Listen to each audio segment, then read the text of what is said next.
Ready to go. I'd like to call to order the February 15th goal setting meeting. It's 9:02 for the record, 9:02 a.m. And welcome everybody. The first thing I'll do is, can everybody check their cell phones and their devices and just kind of make sure they're turned off, please? Maybe one special case in case of emergency, but thank you very much. Roll call, Carrie. Mayor Preden? I am here. Council President Blum? Here. Councilor Letts? Here. Councilor Ross? Present. Councilor Cobb? Here. All right, thank you, everybody. As everybody knows, this is where we're going to set our city council goals. One thing to remember is these are our goals. These are suggestions from staff. Obviously, they know a lot about what's going on and what they can accomplish. But in the end, they're our goals that we present to staff to take care of over the next fiscal year, which will be 23 and 24, starting on July 1st.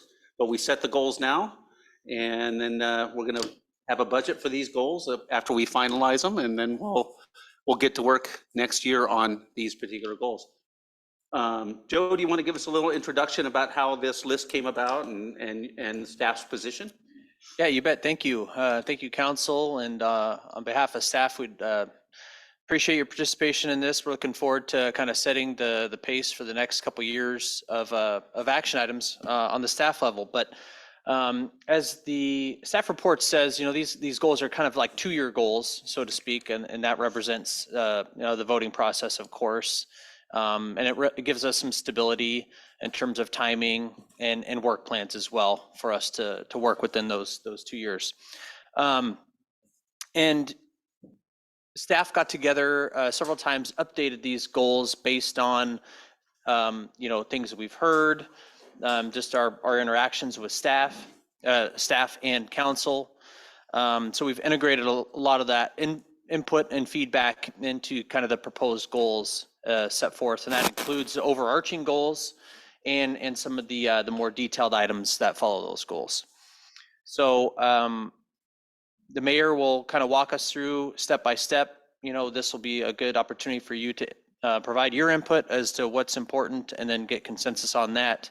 And staff can provide questions and feedback as necessary. But this is, again, like you said, Mayor, this is your meeting, and so take it from here. Okay, and so when you're talking overarching goals, you're kind of talking about the headings. The headings, yeah. Okay, great. Just wanted to make sure that everybody's clear on that. The overarching goals are the sections, titles, and headings, and then the objectives within each overarching goal are the single line items, bullet statements below that, okay?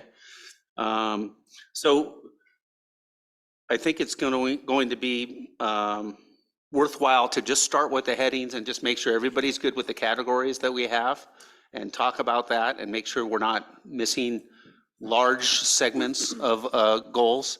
I think that we've done this, except for Councilor Cobb, and I'm not picking on you, but the other 4 of us, we've done this a couple of times each, at least, so we recognize what these headings are about, and I think most of them are being reused from the last goal setting session that we had, except for the very first one, and let's go ahead and talk about that now.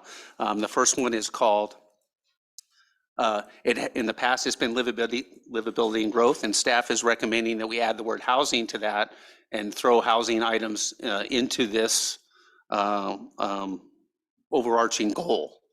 Is everybody good with that? I mean, do you think that that's something that's worthwhile? I do have a question. Sure. In some of our previous council meetings, both in December and recently, I've indicated my interest in seeing that we address dark sky community issues. And just want to be sure that we could put this under housing, livability, and growth. I think that's where it belongs. But if you think it doesn't, then we'll need to figure out where it would go. Okay. When we get to the objectives below, we'll definitely talk about that. Just making sure that you think adding the word housing to this section is good, and then we'll get to, after we go through all the headings, we'll get back to the objectives. Yeah, because that deals with the STR issue as well. So that's correct. Thank you. Okay, sounds good. I have no problem with the housing addition. Housing, I think it adds clarity, because I think housing does obviously fall in with the livability and growth, but I think that if we narrow it all down to adding it to livability and growth and make sure it's stated at the very beginning, I think that that works as well. Any other? Right, the idea that we didn't have it prior to this is just because I don't know, it didn't float up because we're definitely into housing. There's no doubt about it. And so that it wasn't already in a goal. I appreciate Carrie and staff saying, wow, we don't actually have a goal that talks about that specifically.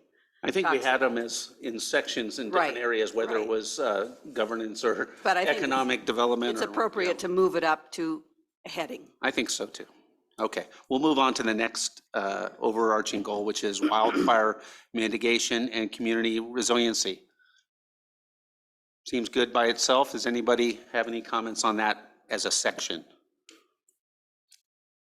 And then economic development, I mean, that's been a heading for probably the last 4 or 5 years. Doesn't say whether we're for it or against it, though.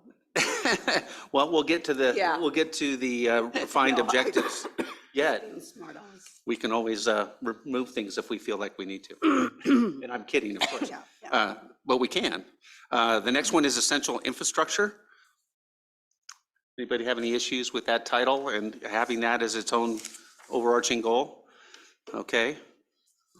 Good governance is the next section. I think that's one we've added in the last 3 or 4 years. I think we've had it. Just for people who haven't been here as long as some of us, we used to have a one-pager. This was, the council goals was a one-page document. And as the city has grown and city government has had to adapt to that with that growth, we have more goals than ever. But let's be honest, the staff is about the same.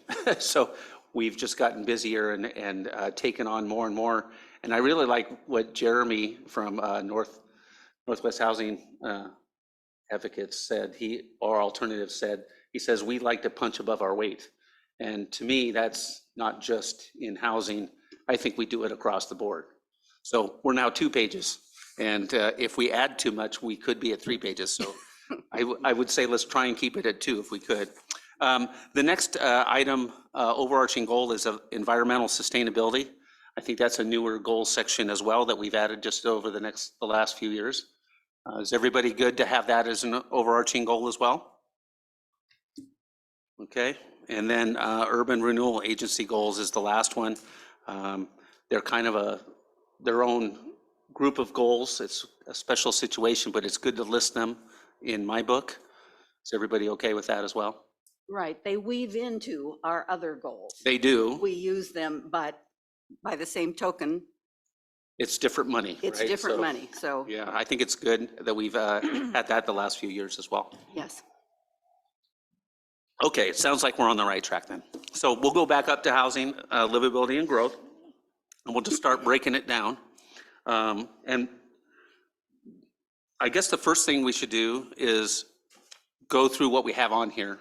And then at the end, we'll talk about the things that we don't feel we have on here. Is that fair, or would you rather do it the other way around? I'd rather do it by section. Yeah, no, I mean, we'll go by section. My question is, do you want to talk about what's on the page first or what's not on the page? As long as we do it by section and then Yeah. deal with any changes within that section, I'm fine.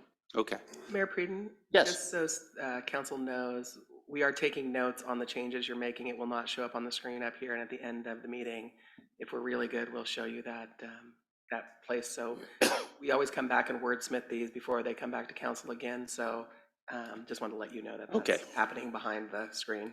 right. They'll be taking notes and they might try and throw it in there. So at the end of this meeting, we can kind of go, yeah, we're on the right track, even if it's not word for word exactly what we're going to have.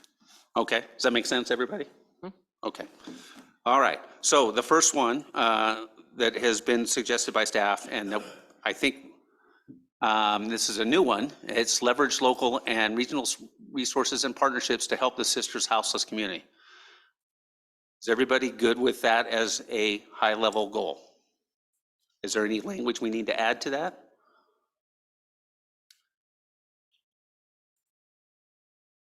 Just as a reminder, oh, go ahead. I did provide my notes to you and Carrie and Joe. So you've already received my comments on me thinking that Help the Houseless is too high level. Too high level.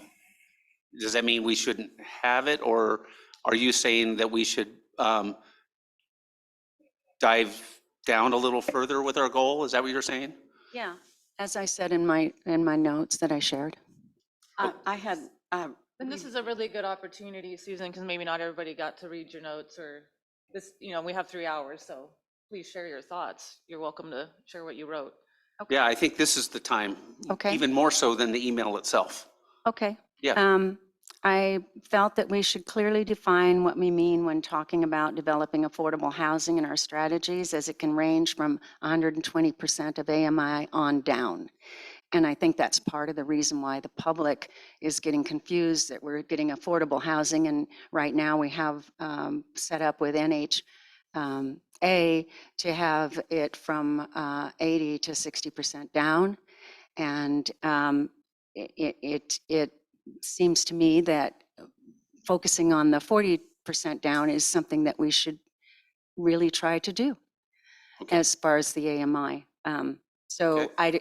I don't know that's perhaps that's too much specificity, but I'm just hoping that we can focus on that somehow, and I don't know how. Right. Well, I think what I would say to that is, I don't think by writing this goal as high level as it is, eliminates that possibility.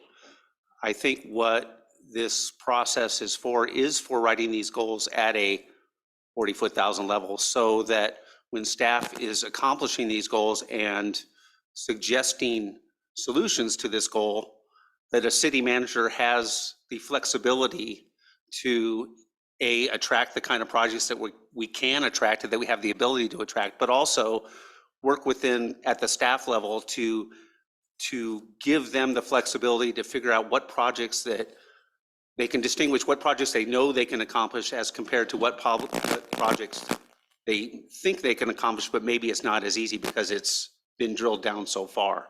So I think that this is an opportunity to give a goal like this to staff, and staff can go, okay, we know some counselors want to set this level here, but at the same time, sometimes, such as the project that we're working on with NHA this year, this is the first project in 5 years. We're kind of, in a way, lucky to get anything, and that we'll work within the boundaries that we have to get as much as we can within each level just to make the project work. And I think that this particular goal right on the top about houseless, it doesn't say that we're trying for transitional housing. It doesn't say we're going for any level in particular of affordable housing. Right now, at this level, as it's written, we can go for whatever we need to go for. And then when we start drilling down into it and staff starts looking at it, we can hit the sweet spot. And sometimes the sweet spot isn't exactly what we want, but it's better than what we have now. And that's kind of, I think, where this goal is. And I mean, unless I'm just dead wrong. flexibility was the thing that came to mind when I thought about how specific we should get with it. And our second goal, or our item, is continue to develop affordable and workforce housing. And this was added because that didn't even mention the houseless community. So I think it was appropriate to add that. But we do have to remember that we do have two very, very large, we do have two housing projects that are already scoped for the very low income in Sisters. Probably proportionally a larger percentage of our public housing to our population is probably more higher than it is in a lot of bigger cities. So what we have been looking for recently, in addition to always looking for affordable is workforce housing.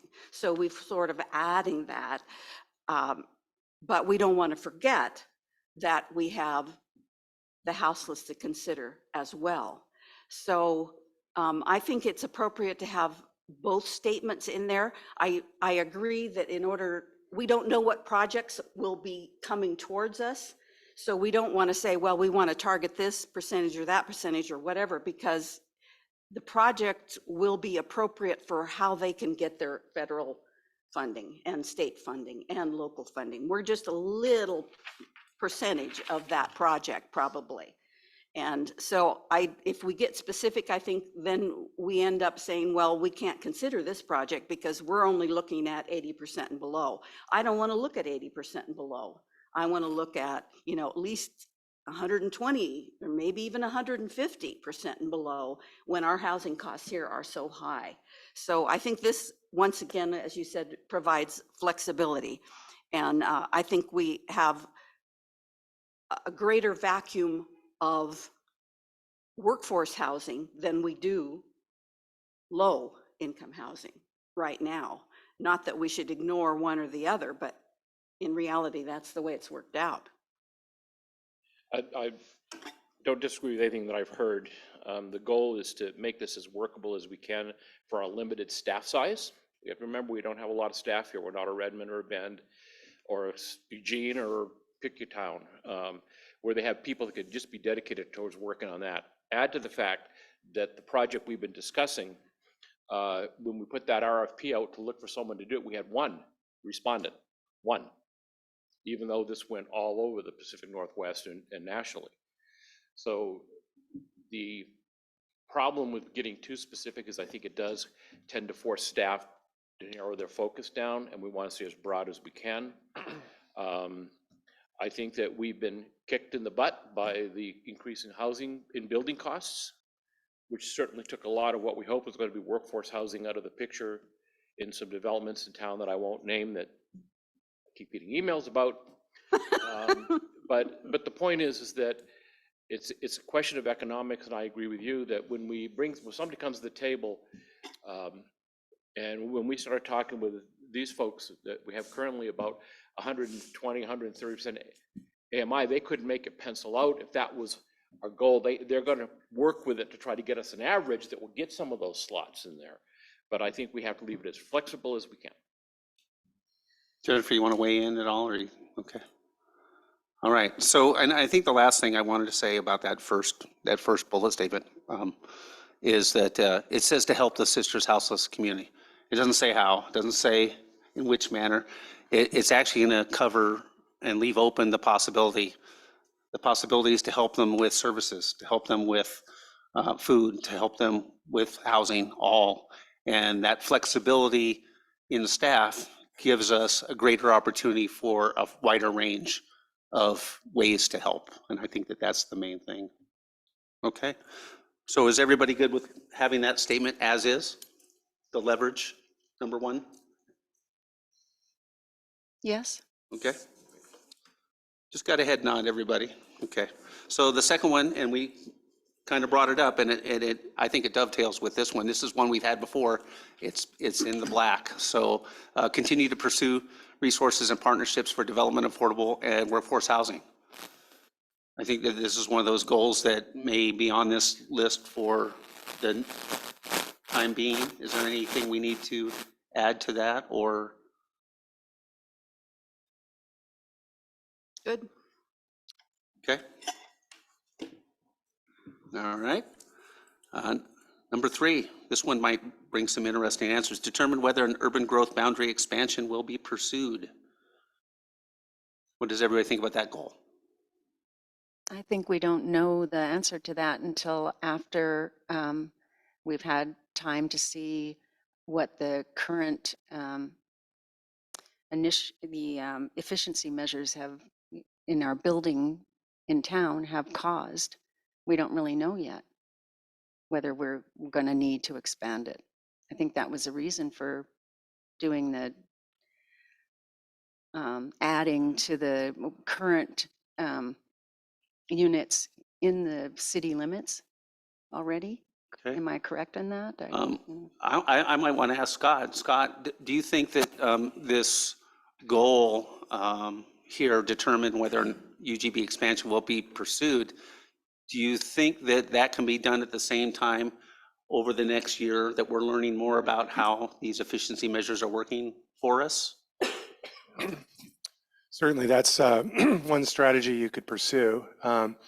The point of the efficiency measures and exercise was to determine how many of those housing units we know we need could be accommodated within our existing boundaries, which informs how much of a urban growth boundary amendment we might need. And part of that analysis that they do is taking a look at, if we do these things, what is a realistic amount of units that we can expect to accommodate within our existing boundaries? So there is an analysis that's already going on there. It needs to be updated because our population projections have gone up since we did that UGB sufficiency report. Because if you remember, we did it last time, it was, the recommendation was anywhere between 0 and 100 acres. Nice range. I could be a consultant and do that range. But the reality of it was we didn't know what the effect of the efficiency measures were going to be. If we were super aggressive with efficiency measures, we could theoretically bring that UGB amendment down to 0. But we went through that process and it was determined that we didn't want to be that aggressive because it had major impact on our community. So the answer probably to that is somewhere in between. But we'd have to run that analysis. Just something else to keep in mind, it's an 18 to 24 month process just to go through that. So, and then, we would need to kind of get budgeted and get prepared, get a consultant on board. So that adds to that time frame. And then when you get the urban growth boundary amendment in place, you're still talking about annexation and development. So we could be 5 to 7 years if we act now before we actually get some land that's ready to develop. So just want you to keep that in mind, that there's a long process to that. So essentially, this is not as much about whether or not we're going to actually grow the urban growth boundary. This is more about determining if we want to even decide if we want to do that based on the efficiency measures as they were written, not based on actual results of the efficiency measures, because those were already built into what we designed, right? That's correct. Okay. Yeah. I mean, it's a bit of a rough science, but it's a best guess of what could happen. Gary has a comment. I like the fact that we have the wording in there. I want to be clear on that because I think we need to at least prepare the community that we're not taking that off the table. We have to look to see what we may want to do. I'm wondering if it's okay to say continue to implement the strategy of housing plan efficiency measures and determine, or as a result, determine whether an urban growth boundary expansion will be pursued, something like that. But I think you're right. The process is a multi-year process. I think the further we kick that can down the road, the harder it's going to be for us to pursue it if we have to. Nothing says that we have to do it, but I think having the groundwork laid, the foundation in place, planning means that we can, it doesn't like me,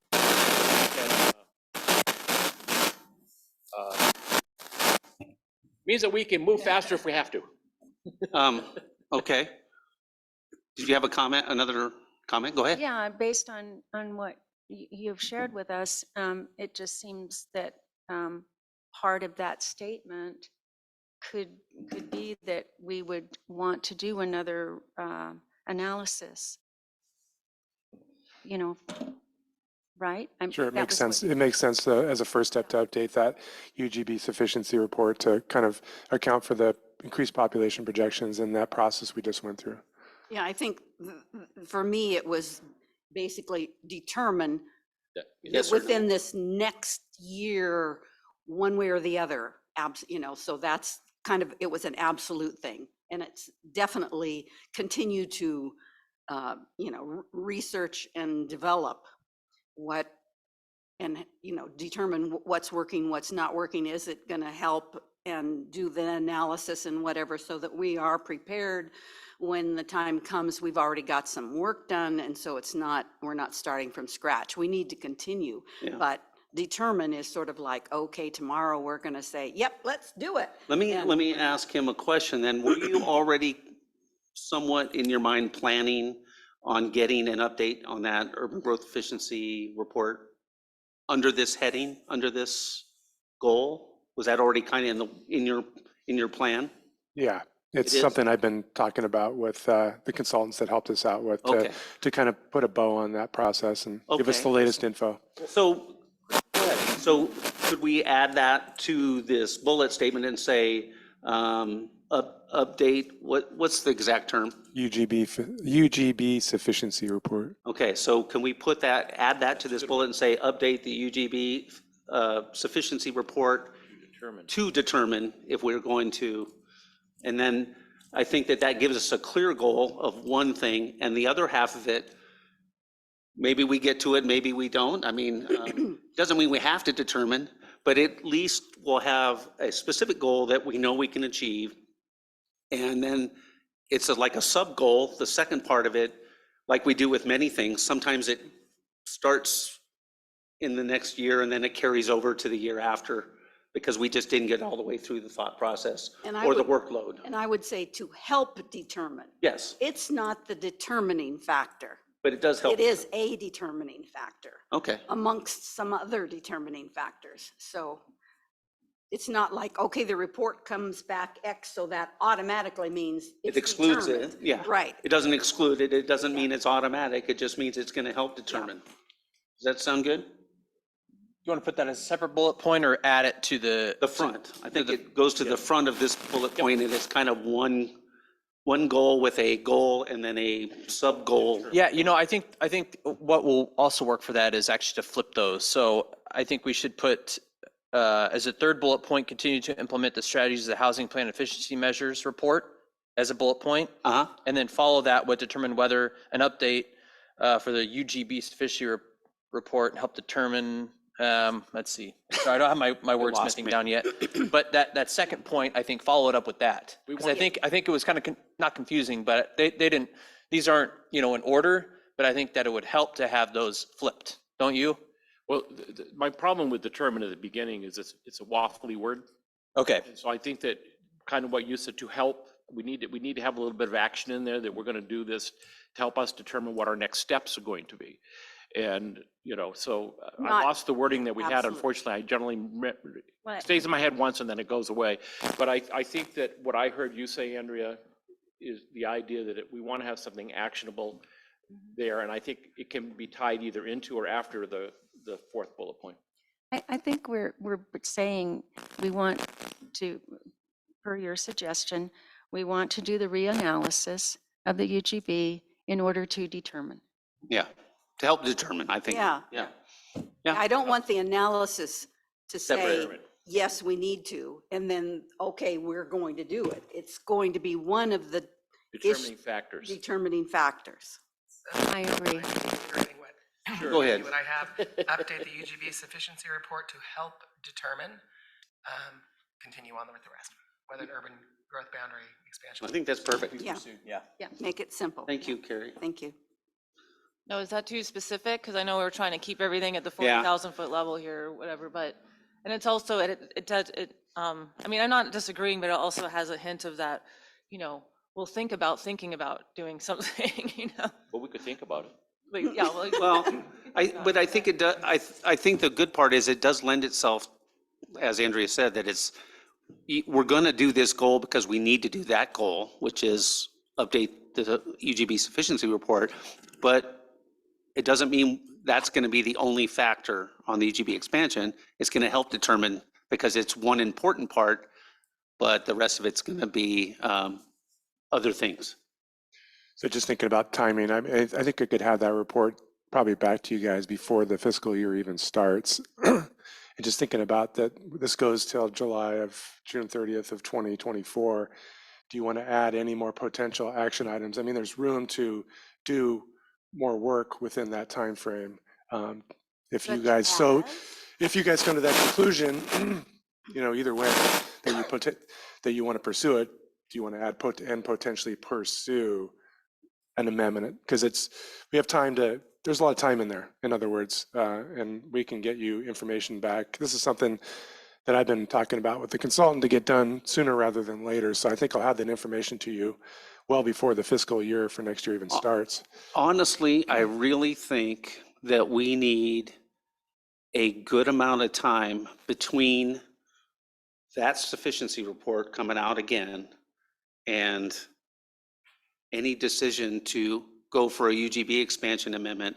I think there needs to be a large amount of time for public input. I think that this is way too important to just say, yeah, we're going to do that and we're going to pursue that. I really want to throw in, I don't know, a 3 or 4 month period for sure of good public input, whether it's outreach or something like that, because I think that this is a hot button item for a lot of people. And But I think that's part of the UGB process, is that there is a lot of public input. I mean, That's what I correct. have seen in other cities is that it's very Yeah, robust it's yours. process in Okay. that It's regard. Part of the So I reason don't- why it takes so long. Yeah. Okay. However, how will this study be able to foresee what impact the changes we just made in the code are likely to be? So if you if you'll look back at the efficiency measures report, there was a bunch of criteria that they are filters that we use to analyze the effectiveness of each efficiency measure, and one of those was impact on the land need. So we took a look at kind of what the reality is of the likelihood that these things will have a certain amount of impact on units, kind of taking in reality, taking in the amount of land that we have left of MFR land. You know, we increase the densities on the MFR land, but we don't have a ton of MFR land left. So the impact those things can have is fairly limited. So we do have that filter. Is it an exact science? No, but it gives you a rough idea of what we can expect in terms of units yielded there. As opposed to waiting 5 years to kind of see what the impact was, and then you're waiting another 3-4 years to expand your UGB, and you're 8 or 9 No, I'm years. being nerdy that in that, most people are not that conscious of the steps in, but I would think we went through this whole process to change the code in an effort to forestall the need. In my mind, I was doing it in an effort to forestall the need to expand the urban growth boundary. So we went through that effort, it's obviously not going to have a huge impact, but if we start talking, well, we know when we do the calculations, even with this effort that we've done, it is unlikely that we're not going to need the expansion anyway. It's sort of like, well, then why did we bother? It was It's funny. Can I bring up my perception? It's the exact opposite. I've always thought we were going to probably end up doing both, and that this was a 50%, get to 50%, and that what we were doing is not stalling or stopping a UGB expansion. I was just hoping that it would cut it in about half, to Delay it. Yeah, delay it or make Well, it no, but smaller. this is not as many acres. Yeah, it's not as many acres, like you said, 0 to 100. 0 to 100, My maybe whole thought 50. process on this Maybe we was get it 0 to 50 50, acres yeah. with density and 50 acres of UGB. And you know what? I mean, that's what this is all about. Our perceptions are different because Yep. Coming from we're not different like spots. hive mind here. So it's interesting that you said that. Yeah. Did you have something to say to that, Joe, or? Oh, no. Okay. He didn't. Go ahead, Well, Gary. I just think, This is what we're here for. This is. Yeah, this let's is- just be mindful of the detail. I Yeah. think, let's just kind of stay at a higher level for. I think rest of these that, I kind of agree with you, Michael. I think that's kind of how I viewed this process as well. And I understand that a lot of this process happened before we had the population projections from our gurus in the valley. I guess the crystal ball wasn't on that day. So I think that I'm okay with what we have here. I think the wording that we did a little bit of to try to change it makes sense. I will say that as a part of these strategies on livability and growth, I'm going to get my saw out and grind it again. We need to talk about how we manage short-term rentals and how we manage vacation homes and how we manage those aspects of taking housing stock out of the community. Okay, well, we'll get down to that for Yeah, sure. I know, but just saying, that's when I start thinking about all of these pieces, they're all tied in together in my mind. Yeah, it's under housing. And I had a question for Scott. Legally, I'm putting that in air quotes, with the UGB world, isn't it, we're supposed to have like a 20-year inventory of buildable lands? Isn't that kind of one of the milestones? Yeah, that's correct. Okay.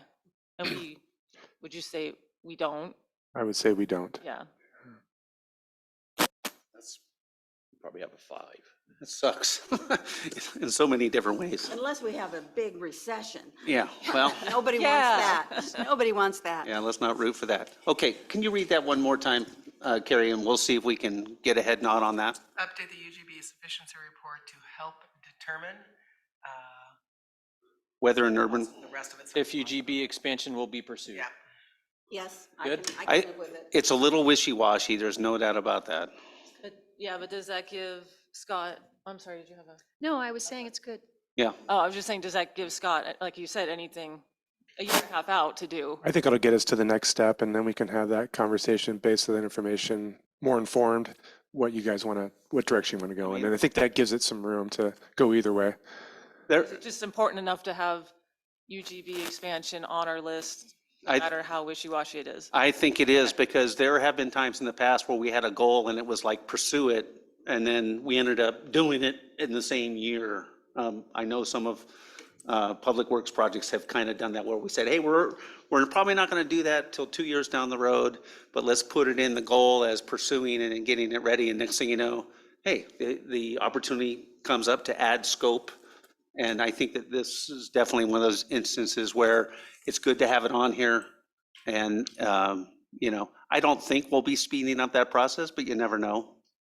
So, is everybody okay with that? Okay, Amen. all right, good. The next one is not a new one. It's continue to implement the strategies of the Housing Plan and Efficiency Measures Report. That kind of ties into this as well, right? I mean, it just continues the process. Correct. Does anybody have any questions or comments on that particular bullet? We're good with that? Sort of like, I thought, we wouldn't have an option not to continue it. but- Yeah. So it's I didn't know why it really needed to be in there, but If these were in order of some kind of order, that might go up above the UGB. Yeah, We can do that. But again, these aren't in an order of accomplishment. Right. Because in general, they're mostly all happening at the same time. Not always true, but mostly true. New one. This is a very exciting one, I think. Prioritize amendments to the Sisters Development Code to bring it into conformance with the Sisters Comprehensive Plan and develop a process to monitor the effectiveness of code amendments. This is brand new. What does everybody think of A, having it in there, and B, what the wording is, if that's enough meat on the bone for, I think it's a lot of meat myself, but if it's enough for direction for staff? I think it's too limiting. Because it says we're going to focus on conformance with the comprehensive plan. And I think that we have other things that are not in the comprehensive plan that we've talked about that are code things that have been kicked down the road to goal setting. And so I just want to be sure that we don't make this, I agree with you, we need to do the comprehensive plan in conformance, because we're not on some things, and we've had this discussion. But I also think that we need to look at all of the development code to determine areas where, for instance, commercial development, we had this discussion, doesn't require dark sky lighting. But we require residential. Some of our commercial developments have a lot more light in them than our residential areas do. So that's a hole, I believe, in the code. That's an easy one maybe to fix, but those are the things that I want to be sure we're not pushing to the side by being so specific in the statement. And Okay. I'm open to suggestion. I'm just. Yeah. Do you have a comment? I think the statement as is good. Okay. I agree with Gary that, and he's brought it up twice now about the dark skies, and maybe that's another bullet we add. Yeah, I have at the bottom, talk about dark skies and talk about STO. So we'll definitely talk about those two things. I think dark skies falls in this because it's I in do the too. development code, but as, not as a prioritization. My question is to staff, I guess, and it's mostly Scott again. Sorry, we're picking on you early. But can you help me determine, is this a full rewrite of the development code, or are we just prioritizing amendments and we're kind of cherry picking again at areas where we can align the development code a little better with some of our statements in our comprehensive plan? Well, it can be done either way. It can be done where we just prioritize the highest need amendments.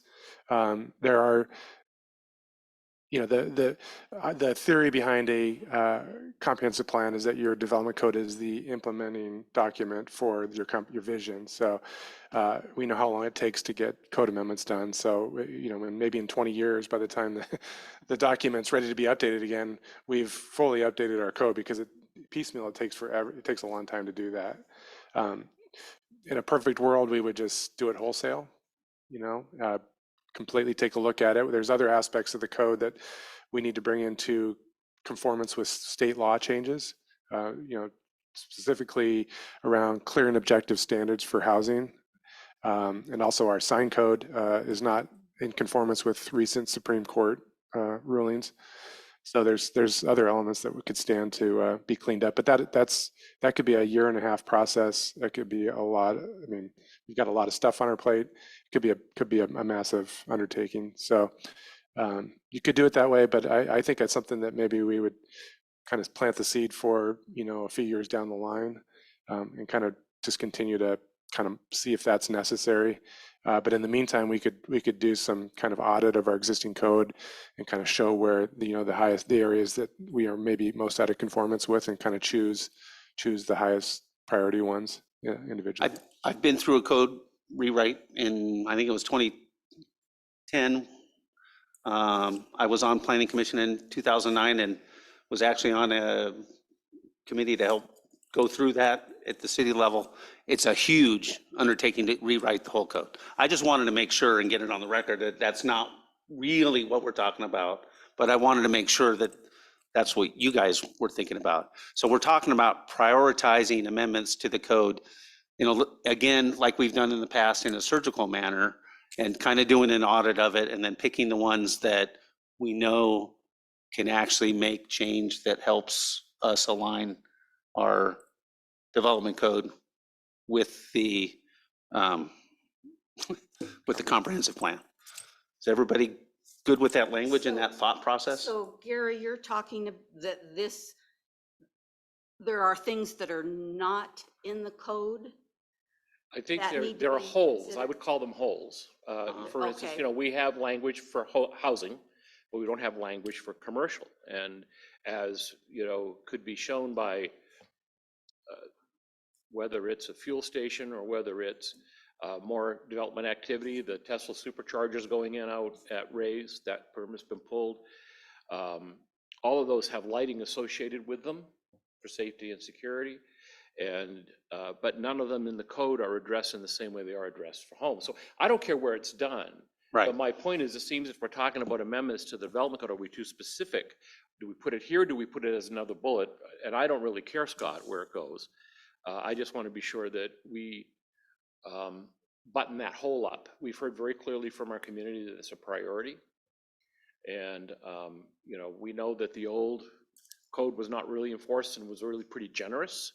So that's one of the areas to tighten up. And every house that goes up under the old rules is one we've got to undo under the new rules. And so I think we need to, to me, it's a high priority just in terms of not causing greater harm and angst to our business and our housing community. Okay, Jennifer? I just have a question about the monitor effectiveness of code amendments. Like, what does that look like? I think it was kind of in response to some council comments about the efficiency measures. You know, are we going too far? Do we need to, you know, with some of these big changes to to maybe reel them back in, or have they achieved the effect that we were looking for, and do we need to take a look at it, at potentially modifying them again? It kind of came out of the efficiency measures process and some of those big code changes we were doing, and it just seemed like a good idea for code amendments in general to once we make a change, see what effect they really have, and then continue to adjust as we go on. I'll take blame for that.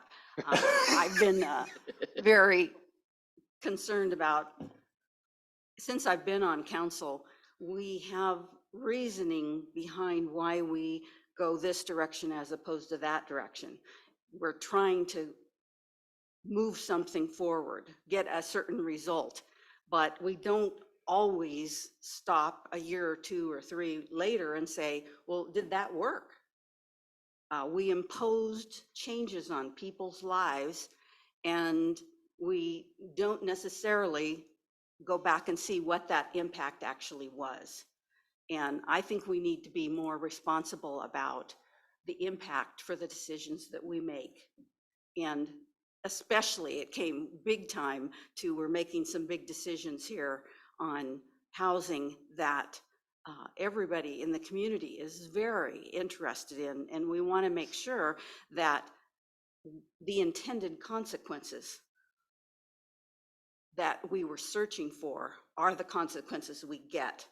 The results are what we intended, because if they're not, then we need to do it, reword it differently, or eliminate what we did. And I don't think we go back and give that analysis often enough in all areas, but specifically that's the housing issue was the thing that really brought it to the forefront for So me. it's kind of like establishing like a feedback loop. Mhm. Yeah, I mean, develop a process is, again, it's a little wishy-washy in the sense that we don't know what that process is. Yeah. We don't know Okay. how to identify the benchmarks, No, because, that's fine, because I mean, yeah, that's great. You can't move forward if you don't have some sort of feedback loop. Yeah, I just didn't want it to be something that was extra work and extra laborious for the community development team, because I know they're already I busy, think we have so to have some Yeah. accountability. I guess that's what I'm looking for. Yeah. That's fine. I mean, honestly, this is one of those things where we, your staff, and we trust what you guys are doing, and you'll find a way to have some internal, I don't know if it has to be a program necessarily, but A review of some the- internal way to monitor the process, whether it's just checking in with us quarterly, or just telling us what you think. I don't know for sure. We're not trying to add a huge piece to what you're already doing, but at the same time, we do want some kind of benchmarks. It's a little, I don't know how that works, so I guess we'll have to figure that out. And if we approve this goal like it is, we'll definitely be looking for ways of how to express this process. I don't know.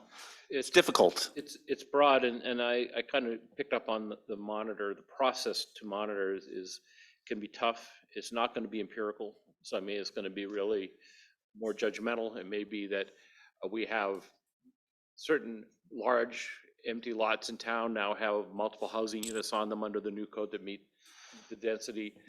It may be that no, these large lots all have single big family homes on them, and that didn't work. I don't know. That can be something as simple as that. And in some of these other sorts of things, it's going to be up to our code enforcement officer to ensure that they're being done in the way that we want them done. So some are a measurement of enforcement, and some are a measurement of what are we seeing. It's It's yeah. really gray. Well, I agree with you. We have to say that we're going to look to see how effective they are without setting these people screaming and running from the building and looking for new jobs. yeah. Okay, so I guess what we need to decide is prioritize amendments to Sisters Development Code to bring it into conformance with the Sisters Comprehensive Plan and develop a process to monitor the effectiveness of code amendments. Is there anything we want to change to that wording? Are you comfortable without having to add anything about the holes? I think prioritizing amendments kind of covers that, because amendments can also be additions. Is that fair to say? Or do you want to say, or do you want to add a tiny blurb like prioritize amendments and possible additions to the Sisters Development Code? Or is that just too Um, wordy? I want to make sure you're I'm comfortable. okay with this. I think I'm depending to some degree upon some assurances that certain things are going to happen regardless of how we word it here. Okay, And if I felt that wasn't the case, in terms of the staff, the quality of staff, and If- my judgment that they're really up to what they're doing, I mean, I would probably be very specific and direct. if our I'm not staff, afraid to do either. what he's saying is we like and trust our staff. I think if we had, I'll be asking you next week. I honestly We're think what working on he's it now. saying is if we thought you guys were kind of junk, we would probably have to nail that down a little harder. Yeah. But we don't think that. We really respect what you guys do. So we're going to give you a little bit of latitude and we'll check in on it. I mean, to me, it's like, Right. don't tell Paul what size sewer line to put in and hope that that we're right and he's wrong. I mean, but the point is that I just want to be sure that we stop giving, not lip service, but that we make sure that, I've heard from the community, some of these things are a priority. I want to be sure, we want to show them, yes, we hear that they're a priority. Even though we have some big overarching things that really take more time, these small things are important too. All right, I think we're good. Heading on. Oh, go ahead. I also feel that the dark skies and short-term rental thing, codes, I think making a statement in our goals that the public will see is reassuring to them. Yeah, we're going to, We'll get there. Okay. yeah. But I'm real comfortable back Okay, to so I'm this one. comfortable with that. Yeah, okay, good. I mean, because we could combine a lot of this together and make one huge paragraph, but that's not goals, you know Well, what I mean? and So, I think kind of what we did the last time, we tried to break some of these apart so they weren't so big, broad and general that everybody Right. looks and say, what do we do next? right, I got you. Okay, let's look at the last printed one. And that is continue to, I think we're good on the last one. Continue to invest and implement top priority projects from the city's 2020 traffic safety audit to improve pedestrian and bicycle safety. Does anybody have any questions or comments on that one? I do. Okay, So in my notes, I said, since the 2020 traffic safety audit has data collected from just before 2018, 5 years ago, I suggest we have a goal for 2024 to identify and contract a new audit to check the safety after the roundabouts and the additional growth has been implemented. So in 2024, work on getting a contractor, and then by 2025, they're doing a new assessment. I don't know if that seems reasonable. So safety data typically lags a year after improvements are put in place. So we're going to have essentially the alternate route functional summer of 2024. So the new data wouldn't be available until summer 2025. Right. So I think it'd be more appropriate next year to have that as a goal to reevaluate Okay, or redo a safety audit. okay. Thank you. and that's obviously been on your radar already, right? I mean, to have the next Absolutely. traffic That's stop. why we got the continue. Gotcha. too. Yep. So, Okay. yeah, Is this something that's better under essential infrastructure? I mean, This I is could- where it was Okay. last year. This is. I mean, I could see it going in reoccurring either goal. place, because I would Yeah, it's call that livability essential. and growth, It yeah, is, too. yep. Right, I'm just saying that, Yeah. I think housing in this section is going to get a lot longer in a couple minutes, so it was just. You're right. If you wanted to spread the love, we could move it down. it could just be semantics. Just so it's a little more spread out, but it doesn't change the fact of what we're doing, right? So, It is under essential infrastructure when you look at the Barclay Yep. improvements. So. yeah. You Part want to of it. move it down? We can do that. It's not that hard, right? I mean, I see, yeah, Either way is traffic good. safety and bike ped stuff. I mean, I find that all essential in its infrastructure, so, I mean, but again, it's just semantics, so it doesn't matter. It kind of is, but at the same time, it spreads our bullet points out across the pages. So why don't we go ahead and move it down? We won't discuss it again when we get down to infrastructure, but we'll know it'll be there when you bring it back to us. Make sense? Thank you, Joe and Carrie. I don't know, who's actually doing the text? Is it you, Joe? No one knows. Okay, all right. It's all magically going to appear. You guys ever played We need a new solitaire? And goal. Identify the scribe who will Yeah. keep track of whatever we say in meetings related to goals. Okay, thank you for that It's not a bad idea at all. Um, Okay, so there's a couple things that have been brought up. We're gonna hit them one at a time. We're not talking both at the same time. Um, I'm gonna give it to you, Gary. You've been talking about dark skies. You know, it's something that I've talked about in the past. Yep. We don't have any particular goal right now addressing it. What would you like to see? I think that prioritize, think of my wording, prioritize, well, first of all, I think we talked about changes to the dark sky code. I don't know if that actually happened or not, but it's one of the things we discussed. So strengthen and prioritize the dark sky ordinance and ensure that it applies to all development within the city of Sisters. I mean, that's just off the top of my head, and I'm okay with you changing it rapidly and grossly. And another, I agree with that. I want to throw out, because I like to move bullet points. Would this be better under environmental sustainability? Or under this section? I mean, it's code, right? And it seems like housing, livability, and growth seem to be code heavy, but. Or good governance, Or good governance, yeah, I mean, it's, essentially. I don't know. I just want to clog the loopholes. I think we've given it lip service. We know it's there. So I would just add a bit of piece of information. I looked back in the council goals from 21, 22, and dark sky, update dark sky lighting code was on there. And we actually made effort to, we started effort to update the ordinance. We had multiple work sessions. We had some work sessions with council. It got preempted by the housing plan and the efficiency measures, Right. some higher priority things. It's still on my work plan, and I was planning on bringing it back to planning commission in probably April, May, and then if that goes well, to council. So just throw it out there that it's already on our work plan. We've made progress, and we're planning to continue to bring it forward. So if you want to put it on there again, that's fine, but I just want to let you know it's in process. So what that sounds like to me is it's all of a sudden it's low hanging fruit because it's already in the work plan. Yeah, I think that the concern I have with what I saw prior to getting to the things you mentioned is that the compliance timeline was way too generous for residential. And then when I spoke with Scott about the recent development in town and some concerns about light on that end of town, and I asked does a gas station canopy have dark sky lighting requirements? And there's not really addressed. I think I'm putting words in your mouth. Maybe not as addressed as well as it could be. As well as it could be, yeah. Okay. That's a good way of putting it. So obviously, we don't want to get into the weeds with what dark skies things we're talking about. But if they're bringing it up and it's going to be reviewed and it's going to get to us and possibly be reviewed again, do we just want to just add it as a more general note about dark skies that we are taking a look at it? Go ahead. I have a suggestion.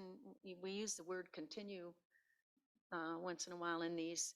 And so we continue to strengthen and prioritize dark sky, whatever you said. It would be a continuation, but then it's also on our goals and the public can see it. To me, and again, correct me if I'm wrong, I don't mind at all. Strengthening the dark sky language is a relatively, I want to say, low-hanging fruit that could get put through the planning commission relatively fast, so that it would apply to development that is currently on the horizon. Once this stuff goes up, once it's done under the existing code, we can't really go back in and change it. And that's my concern. It's risen much higher in my list when I consider what it is we're talking about on the end of town. And it's not that I think it's an overly ambitious project. I just think there's going to be a lot of light coming from it, more so than there is with the current facility. And that's on the very edge of town, and that's in an area where we're getting a lot of concern from folks, especially up in the mountains and stuff. So I don't know. I mean, honestly, I'm okay with your saying we're going to work on that and bring something to you real quickly and we'll let it go. But I want to be sure that we show that we're taking this seriously. And I agree, it should be in the goals, because I think, as you pointed out, and for good reason, it got tabled, but it was in the goals, then it fell out of the goals, and guess what? It didn't happen. So I think maybe it would be nice to just put it back in and put a bow on it and be done with it. I feel really comfortable with this because it's already been stated it's in the work plan. So it's not like we're adding any extra work Right. other than possibly looking at it a little more closely than we were thinking about 2 years ago. Does Well- that sound fair? And I think once we get it done, then we have the ability to enforce it, whether we have a gentleman who's doing a very good job in enforcement, then it's time to start looking at that. And Okay. There's a lot of things going on around town we can. Amen, do it. Let's do it. Okay, so did you, I don't know what we came up with. Continue to prioritize and strengthen dark sky code language. I'm good with I'm that. fine with that. Okay, there you go. Thank you. Last one, STRs. I think that, I can do it. I mean, if you want You start and I'll. to. Okay. I know it's been on Andrea's radar for a year too, so Okay. anybody but go. Yeah, I mean, I'll pitch that I want to see it at the minimum, again, not to create more work, but a study or a report, something on options for STRs and vacation homes in regards to either limiting the existence of them and or leveraging them financially to mitigate for the impacts they have in our community. So I'll throw that out there. And that's a whole range, of like, no, you can't do it, to you can do it, but you're going to have to pay more to do it, because it is having negative impacts on our community. We live in Oregon, we have UGBs, which usually most of the time is a good thing, but it has unintended consequences. We are strapped for places to build housing for people that really need to live here. And so yeah, I think the community, it's been important to a lot of us, and the community has been vocal about this, and a lot of other communities in the West are starting to tackle this. So I think there's a lot of available data out there already. I don't think it's a heavy lift to, at least at the bare minimum, create a report of options. So. Okay, there's one thing that I think, and this is just in my brain, so tell me if I'm wrong. That sounds like two subjects to me. Vacation homes and short-term rentals to me are completely separate items. I'm all for looking at the STRs because I think that's something we have on the books.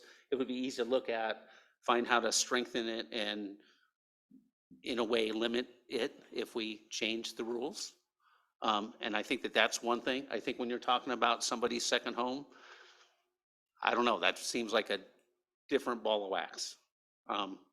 That's just me. Andrew, I really want to get your input because I know Yep. you've been strong on this issue for a while, and I remember you saying, I want to talk about that at goal setting, and this is the time, so. Yeah, I agree that I see those two items that would probably have to be handled separately and considered separately. But I want to make sure that when we look at the data where policies have been changed, that we see what the result of those policy changes were. I don't want to start imposing rules on people who make their living by having short-term rentals and then find out, well, none of those short-term rentals were actually converted to long-term rentals. And if they were, none of them were converted to affordable rentals, because I don't think we're getting to the goal we want to get to. We want to have more of housing available for people who live and work and who want to live and work in Sisters.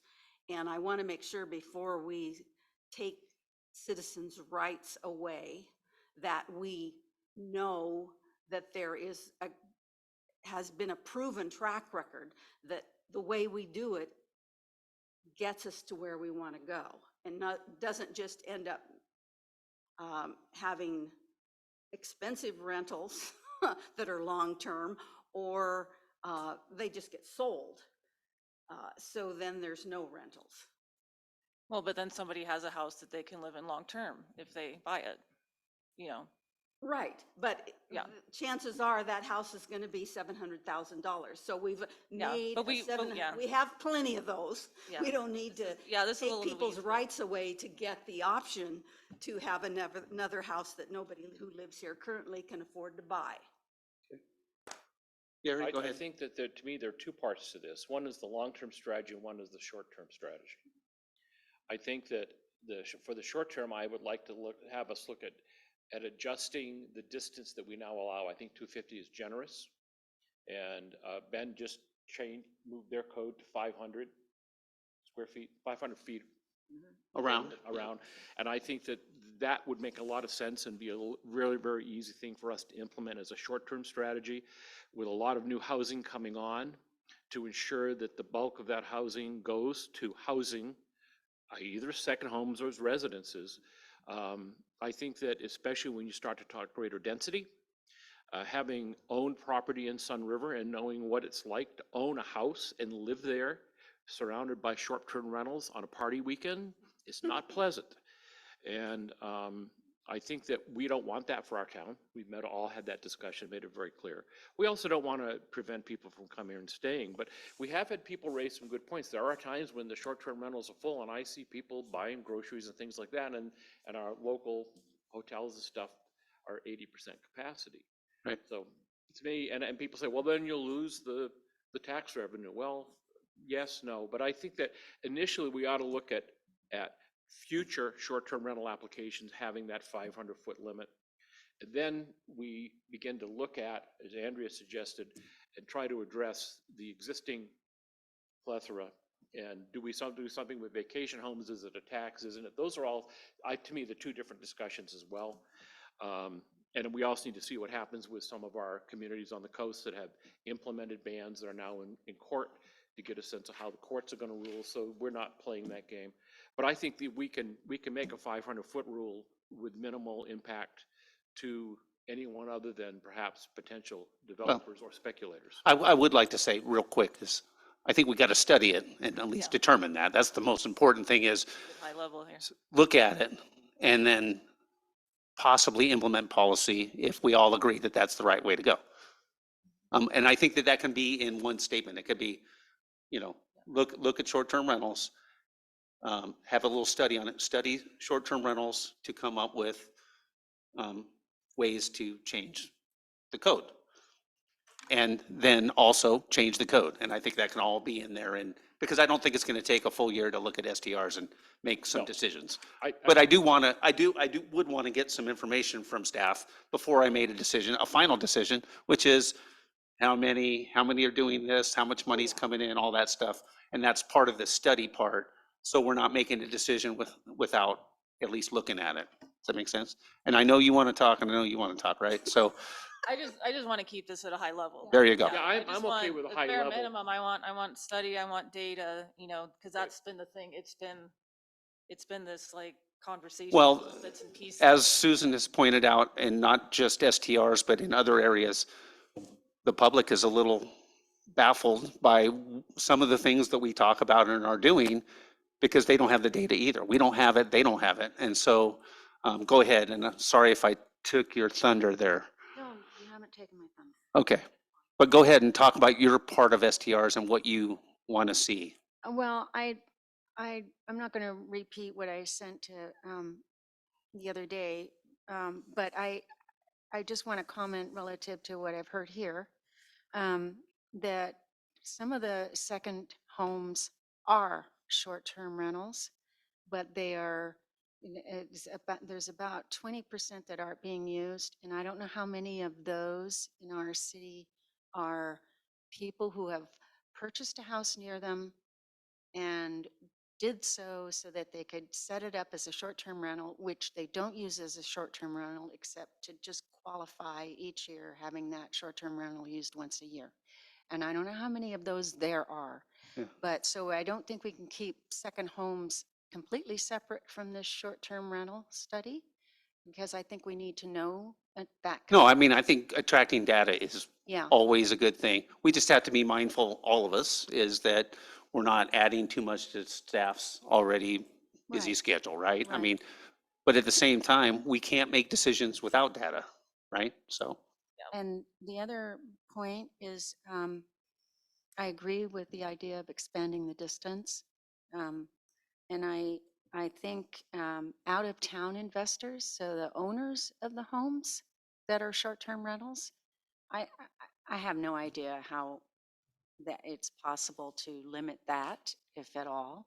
Probably not at all with Yeah. being a government entity, you would say, Yeah. oh, okay, that person has an East Indian name, so we wouldn't, You'd look at tax. how do you tax not bill. discriminate? Well, the owner Look at is their a, address. the Yeah. owner, Tax bill goes. Whoa, this no, the person- owner on Dial is an investment corporation. That's how you would Yeah, determine that. yeah, But what we can do about it, I no, don't know. yeah, no. And so I just think that it's has a level of upsetness in this town, and people are getting misinformation, as I mentioned in that email.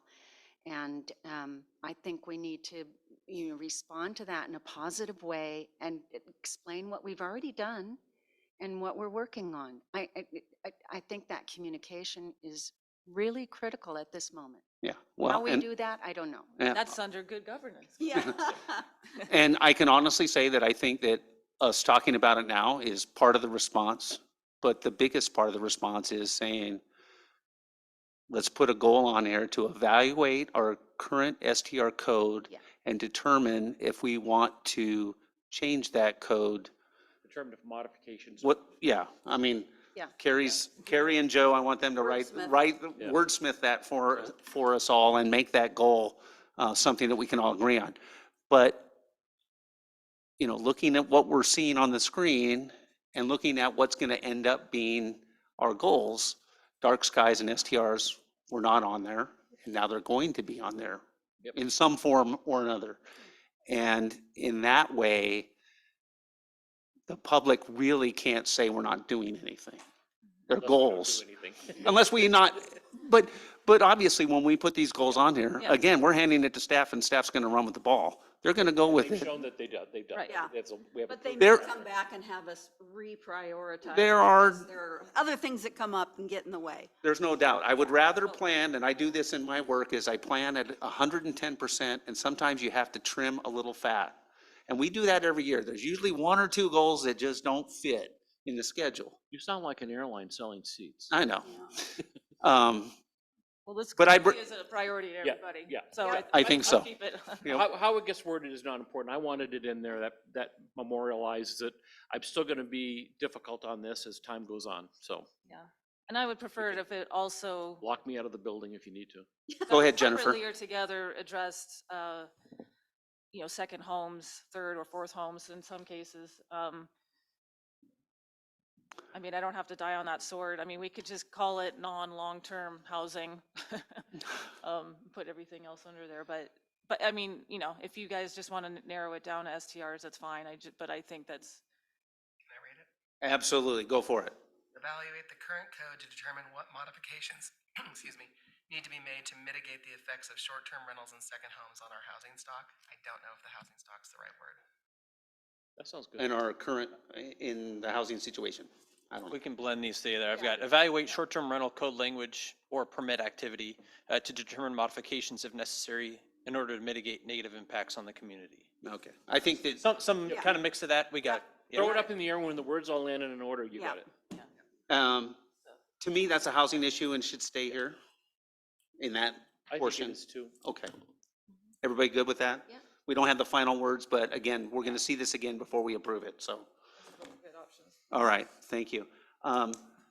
I could use a break. I don't know if anybody I else. definitely need one. Okay, My medication is kicked in. so let's take a 5-minute break. We're gonna leave the record running, I believe? Or do you want to pause it? It keeps running. We'll keep running. We'll come back in like 5 minutes. Everybody can. All right, we're back. It's 10:22. We're on our second of 1, 2, 3, 4, 6 to go, or I think the rest are not as meaty. I think that housing and some of those pieces in there were big chunky things. Doesn't mean we have to rush, though. We're here to get this document correct.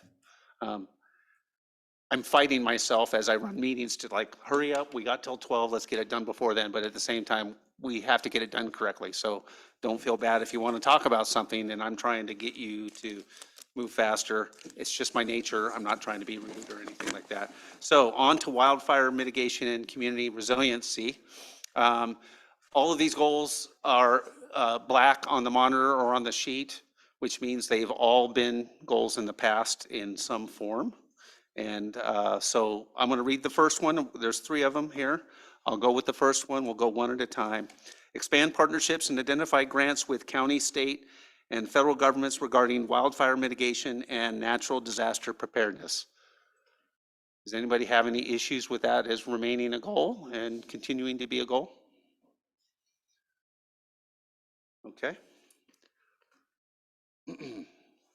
The second one is to continue partnership with Sisters Camp Sherman Fire District and other agency partners to improve public awareness about wildfire preparedness and mitigation, and consider adopting defensible space requirements with resources to assist city residents in fuel reduction on their property. My only comment is, I think I want to talk a little bit about fire safe design, fire safe landscaping. That might be a separate bullet rather than trying to weasel it into this one. And that's what I was going to guidance make a you guys- similar comment. Okay. Paul, is that fire safe? Is that can you explain that a little bit and Fire-wise. is that- fire-wise? Fire Yeah, wise. sorry, excuse looking me. For a trademark. I'm definitely not an expert. Okay. So, and this is more for private property. Yeah. So I don't know if Scott has got an idea what direction to head. Do you have more information about what you're looking for? Sorry. Gary?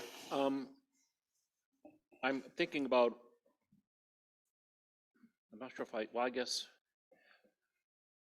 I'm thinking about a letter that the fire chief wrote related to a development, talking about the density of housing and wanting to see that some of the fire-wise design elements were incorporated both into landscaping and construction. And Jennifer may be able to speak to it when but some of it is just having certain types of shrubbery and bushes around houses that are more resistant to fire. You don't have the juniper next to your house at the minute the flame hits it, it's a blowtorch, that kind of stuff.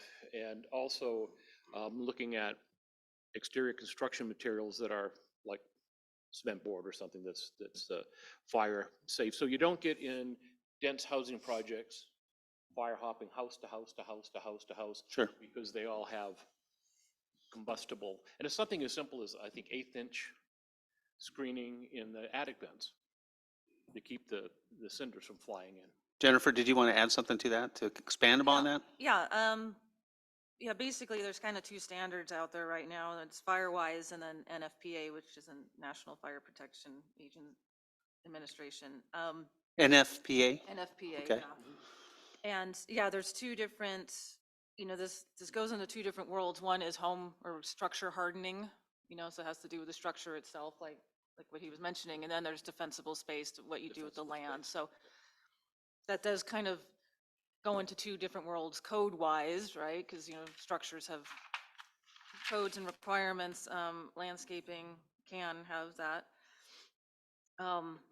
Yeah, so I would like to be a little bit more aggressive on, adopting some of these requirements.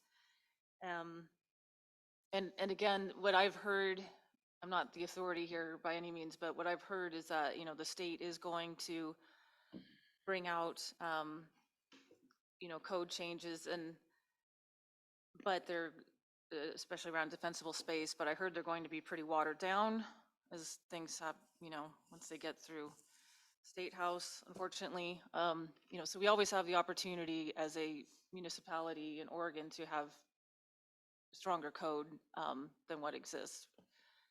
So it's just, do we want to take that bold step of having stronger codes than what may be brought down from the state or currently exists in the county? And that, and that's we could cherry pick specific things.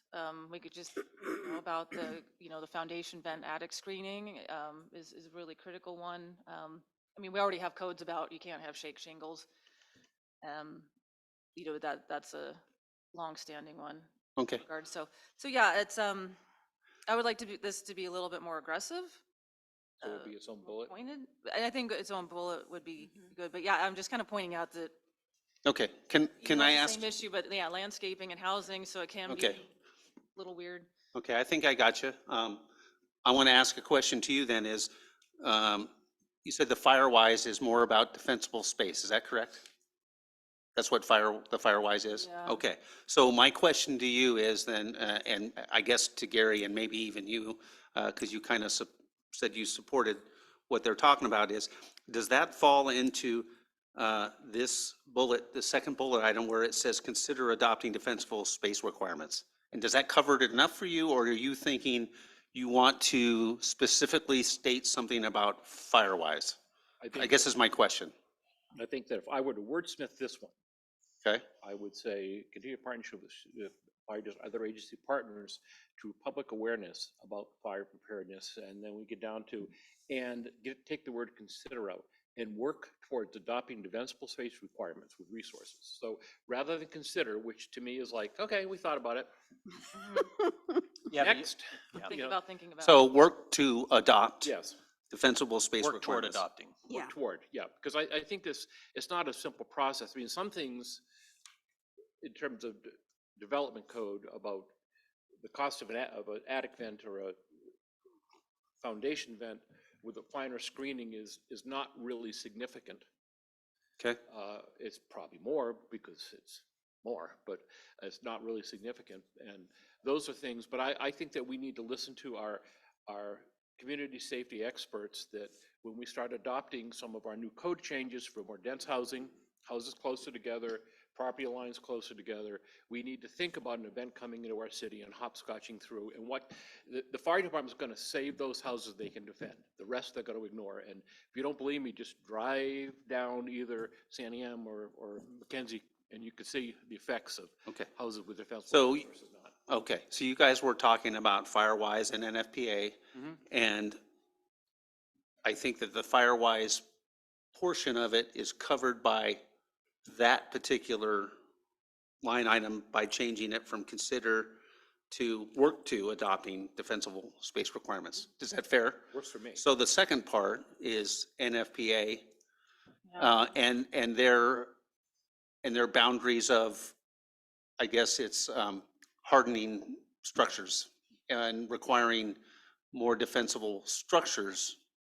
Is that correct? And so you're looking to possibly add a bullet point or a goal to do something about the construction and hardening that, or at least looking at it and possibly adopting that? Is that what you're talking about? Yeah, and I'm just not sure if we need to separate it out or not. We don't have to, but like I was just pointing out that they do kind of live in two different worlds Okay, code-wise. So I just don't know how specific we want to get there. well, okay, Because some of the stuff is like, it'd be great if we could be building structures in the community from the ground up, with, that already have some. that of these already things. have these elements. A lot of these things can be modified, but, it would be great from now on if every building built already had these in place. I Okay, don't think, yeah, yeah. okay, Sue? So the reason I was agreeing to separate that paragraph is one part of it to me speaks to the city preparedness, and the other part of it speaks to one's residence or office building or whatever preparedness, whether it's your defensible space or how the building is constructed.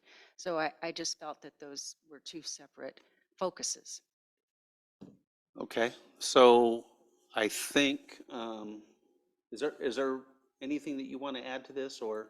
No. Okay. I agree that, to put a little meat into it would, because I mean, yeah, we definitely sit in a very hot spot. And although we do a lot of talking and there's a lot of planning going on, and I recognize that, I think it would be helpful. I agree with you that one of them's kind of city-centric and the other one's Community. private sector-centric, which makes me pause on the private sector part of it because it's, you know, we're telling people how to build things and stuff like that. I get that. So how do we put that into a goal that is thoughtful and not overreaching right off the bat? Does that make sense? Do we want to add a second bullet that says something about, looking at, I think where you have the and consider adopting, yeah, and mitigation, well, and consider adopting, I think you said, one of you said not consider, but another word. work to? We've kind of Work figured to- that part out. Yeah, so that would be the second bullet. Okay. Yeah. So because that's it's- okay. So that also falls under that then, do you think? Yeah, that would be the local residents and business people, Okay. you know. Yeah, just what I hear from the fire district is that I don't mean to throw them under the bus, but this issue, don't mind the pun, is kind of a hot potato. I mean, this is very important to the fire district, and they believe in this stuff. They really like being the good guy. They don't like doing enforcement too much. Right. And they definitely want to be very much involved in a partner. So it just kind of, the potato was thrown back at us and like, okay, well, then I guess we're the ones that are going to have to strengthen the code. You know what I'm saying? I think it's just getting thrown back to us whether we want it or not, but it's, Yeah. I think that this changing consider to work to and not changing anything else in this particular goal does tighten the screw a little bit, which is good, I would say. I don't want to wait on the state or anybody else anymore. I don't either. They could take another 2 years, Okay. maybe 3. So again, I guess I'll ask, if you change the word consider to work to, is this enough for this strategy that you're talking about? Or do we need to add something else? I think the only thing that comes, and I look at poor Scott when I say this, again, he hasn't run screaming from the new room yet, so I'll try one more time. I'm thinking that, we might want to examine, I'm not saying we're going to do them, but examine or consider or do research on code changes to make structures more fire resistant. I mean, in large developments. So in other words, when we're talking houses that are so close together that we can have, with a good wind, fire transmission through an entire 60 house development leveled. And that's happened a lot in the last 2-3 years all over this country. Are there things that we could look to do to try to help prevent that? I don't know, but that was what got me thinking about it, was the letter. So Packet. in this, And I don't know how to say it, so. to improve public awareness about wildfire preparedness and mitigation and consider and work to adopting defensible space requirements, do we need to put an and To be after defensible- space requirements and Hardening. structural hardening? Whatever, yeah, I just think we need to, they're two different things. They really are. Okay, And, The second bullet. okay. So Well, I think this, Carrie, excuse you've me, got I it? think this Yeah. is what Susan is getting to, is that one bullet would be continue to partnership with Sisters Camp Sherman Fire District and other agency partners to improve public awareness about wildfire preparedness and mitigation, period. Right. Next bullet, work towards adopting defensible space and structure hardening requirements through the code with resources to assist. So 2 different bullets, if that works for Scott. and Just to add just an added piece of information, according to my understanding, is that, we've been waiting for the state to get their rules on defensible space, and then our next step would be to incorporate those. But as we all know, it's been caught up with some controversy about the map. It's my understanding we could go ahead and adopt the defensible space requirements at any time. They're pretty much there. They are what they are. As far as the building stuff, I'd have to inquire, because I think there are some requirements that we can't be any more stringent than what the state building code requires. So we'll have to kind of factor that in when we talk about building hardening requirements, because we may be limited in what we could do there. but we won't know until we look at it. That's right. So, Sounded good to me. Yeah, So just clarification, you already have defensible space requirements code. So you'd be updating it. okay, Thank you. thanks. Was everybody good with what Carrie said and this follow-up? Okay. Thank you, Carrie. She's the best. All right, the last one is continue implementation of the wildfire resiliency plan for the city's critical infrastructure and property. And that is what we started this past year, and it's basically just taking that and continue to work with it. And this is going to be a goal for several years, for sure. That's why you're tearing down the library to make more defensible space around the building. Not touching the library, Don't want to, just fine. just don't want to. Okay. One other thing, That'll start a rumor. again, semantics, but under essential infrastructure, you know, I'm gonna skip ahead and it's about, you know, the recommendations in the water and wastewater master plan capital improvements. You know, obviously one of those is adding a water tank. And, you know, a lot of reasoning for that is for fire preparedness and resiliency. So I don't know if it makes any sense to move that up into this category, or you think it's better to just live under essential infrastructure? I think under essential infrastructure, because it's just one of the reasons for a new reservoir. I mean, the other one's peak daily demand. You know, there's several reasons beyond just The other one's not Growth. hardened. fire flow. Growth, Yeah. you know. Yeah. Yeah, it's also not hardened, and new one probably would be. All right, is everybody good with the wildfire mitigation community resiliency points? All right, on to economic development. Number one, continue partnership with Explore Sisters.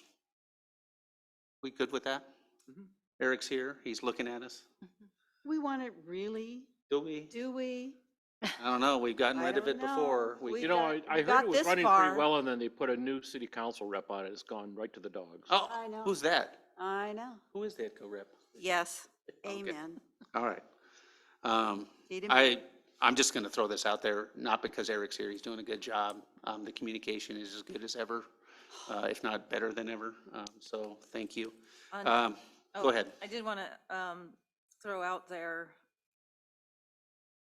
because we're talking about the EDCO one, right? We skipped ahead. Oh, did I? Yeah, No. economic development, actually, it's Explore Sisters, but you know, we meant it. Well, you got a new job, you just didn't know it. Yeah, I know. Congratulations. Sorry about that, I was really off the rail there for Okay. a second. Go ahead. All right. Well, I had a comment about EDCO, so. Okay, Are we just- we'll get down there, sorry. Down there, okay. Explore project concepts for a multi-purpose covered recreational facility that supports both residents and visitors at the future Northwest Park adjacent to the Woodlands development. That's a new one. We've all kind of known this was coming down the pipe. Obviously, staff suggested this, which means they have the bandwidth for it, I'm thinking. So, yeah, that's exciting. Anybody have any comments or questions about that? The Parks Board wants to move this forward too. Nice. I mean, that's fantastic. Definitely do, yep. I mean- Some people want to see a full-size ice rink, which I don't think is possible, but they do want to move it forward. I mean, do we want, is it to the point where we can say something very specific, like multi-purpose covered facility? That's what it says, multi-purpose covered recreational facility. Well, I know, but I didn't know that, you know, do we want to cement that? Do we want to be Oh. that specific, is Specific, what you're yeah. saying. You just want to say recreational facility?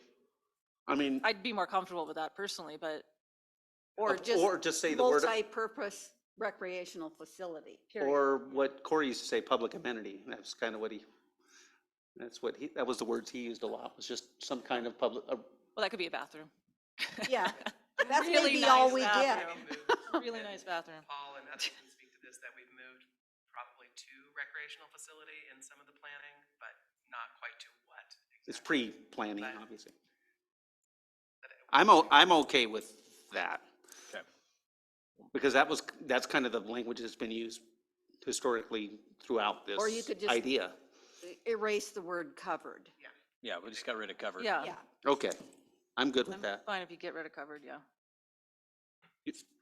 I was just going to say, it'd be nice if whatever is covered has solar panels on it. We'll see how that goes. That's part of the cost, right? In a lot of ways. There's a lot of ways. Mhm. Yeah. And there's money out there for that now. And well, here's the thing. You're new on council, but you're gonna see this come through over the next year or two. So every time we talk about it, you can bring that up and make sure we're at least thinking about it until a certain point where it's either gonna be a yay or a nay, right? Yeah. Okay. There might be grants out there. Yeah, well, we'll figure that out. Yeah. Okay. Now the actual EDCO piece, not Explore Sisters, excuse me, because Explore Sisters is fantastic. Partner with EDCO Sisters to support traded sector economic development. We still want to do that? Yes. Okay. Mm. Okay. I just, I'm just gonna throw this out here that we could add a comma at the end and say things like including support on workforce housing and daycare. Again, I mean, I know we kind of more or less, we're addressing the housing, daycare is one of those issues that's not, nobody owns. And as a city entity, you can make a good argument that that's not something we necessarily own, but, we're not going to solve that problem unless we all lean into it.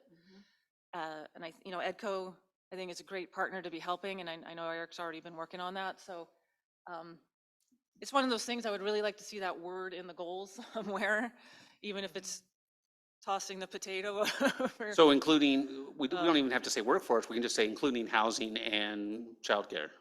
Although EDCO is probably zeroing in on workforce housing, And Yeah, I as guess. opposed to, I mean, Yeah, they're not in fair there. enough. I think that's a good addition. Yeah, Yeah. Okay. Okay, so Amen. workforce housing and I'd like childcare. to see it in there. Doesn't put you in a bind, does it? No. No. Does he have to come to a microphone? Yeah, you need to come to a mic. Thanks, Eric.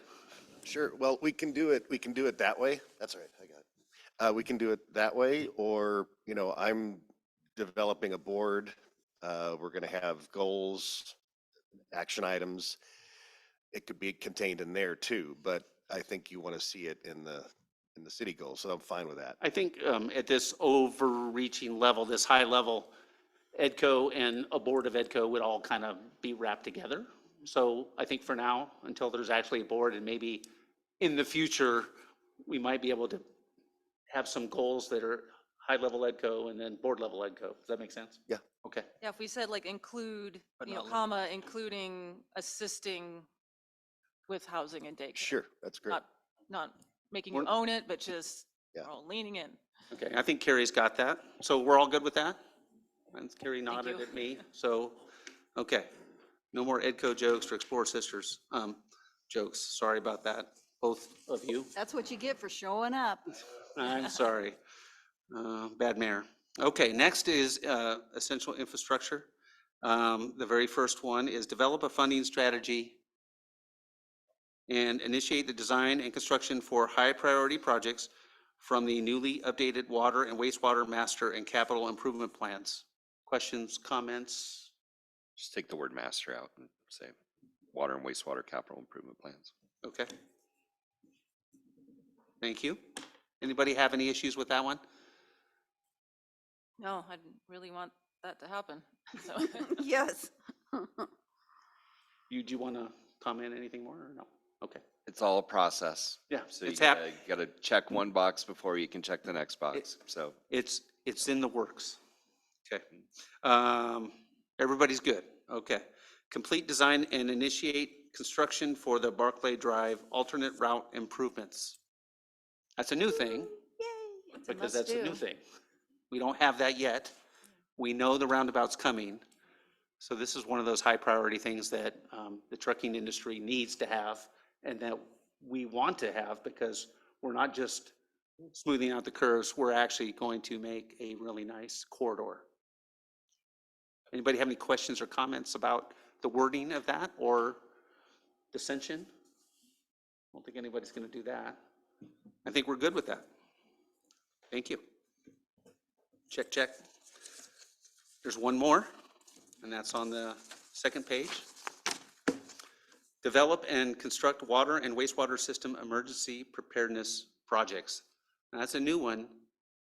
Does anybody have any questions? Do you want to expand on that a little? The big ticket item here is a backup generator at well 3. Okay. But we're also working on procuring a emergency backup generator portable, so we can hit our little pump stations as well. And then also getting a grant and building a battery backup redundancy project up at our wastewater treatment plant that'll run off the solar panels. So those are kind of the big 3 ticket items. Okay. Fair enough. Does anybody have any questions about, Not that bullet, but I have a question. okay, go ahead, about infrastructure? Yes. Okay, go ahead. So with the increase in these attacks on electrical grid across the country, I'm just concerned about, people using guns to open gates and access buildings. And I'm hoping that we're confident that that's not going to happen in our stations that we have for. Do we need to harden our Thank you. security? We haven't had any issues like that, and we're No.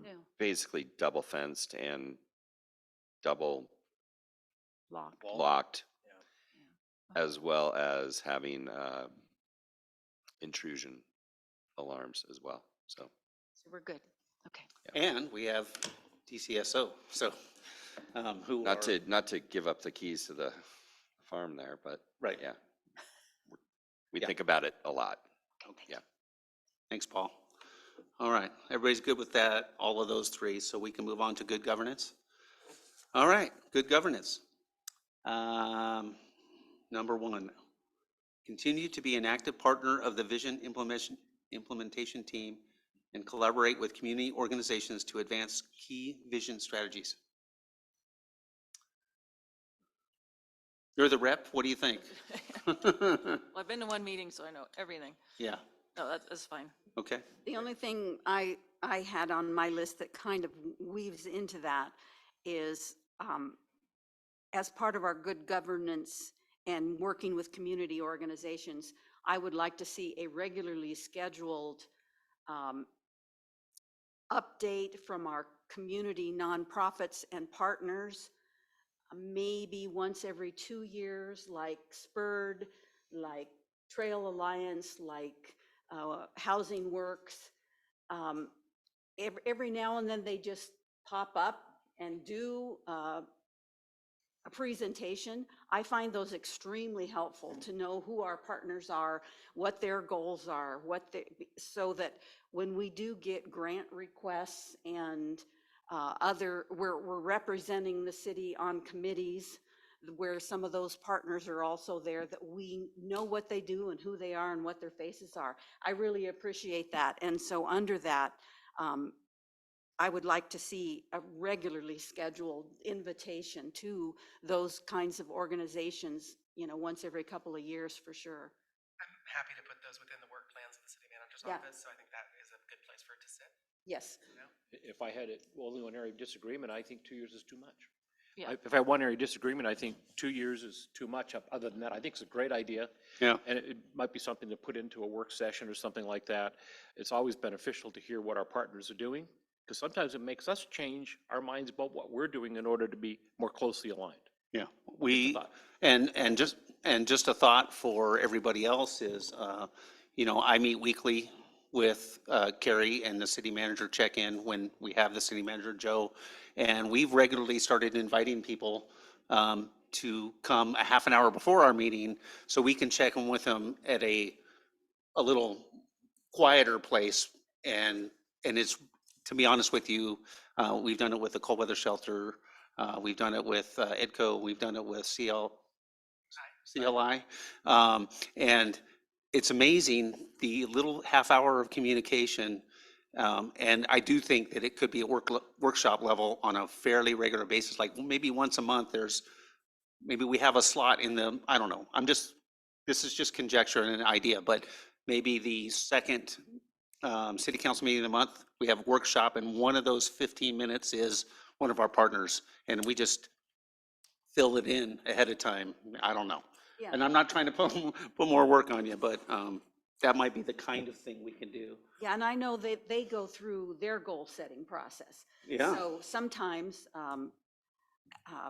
they come here and say, well, we would like to present to you what we've established as our goals. And I find that very informative and I appreciate that. So, you know, to some degree, I would like to have it on their timeline in the sense that when they have something to report, but whatever. Yeah, let me ask Carrie, are you suggesting that this is a goal or is this just a direction of staff? It's a work plan item, I Yeah, would think. work Okay, plans. okay, that's fine. That's how I. I don't, you know, I think that, you know, I think that that goal of working more closely with our partners is an all the time goal. It's not a written goal. I think it falls under if you continue with the community outreach plan, it would be to some degree fall under that in the work. Okay, all right. Thank you so much.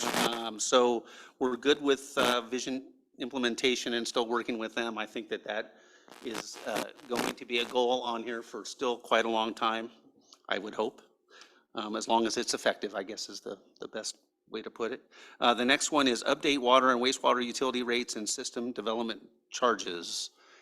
It's in red, so it's a new goal because it's a periodic goal that we do once every so often. Is that correct? So this is, again, part of the process. You update your master plans, you update your CIPs, and then you end up with a need to update your rates and SCC fees. So, you know, it's not very many words, but this is a very important and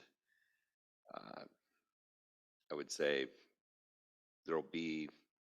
you'll hear from the community Yes. on both of these processes, But especially right now, you with- know, especially with the current economic trends, because when you say update, it basically means Raise. raise.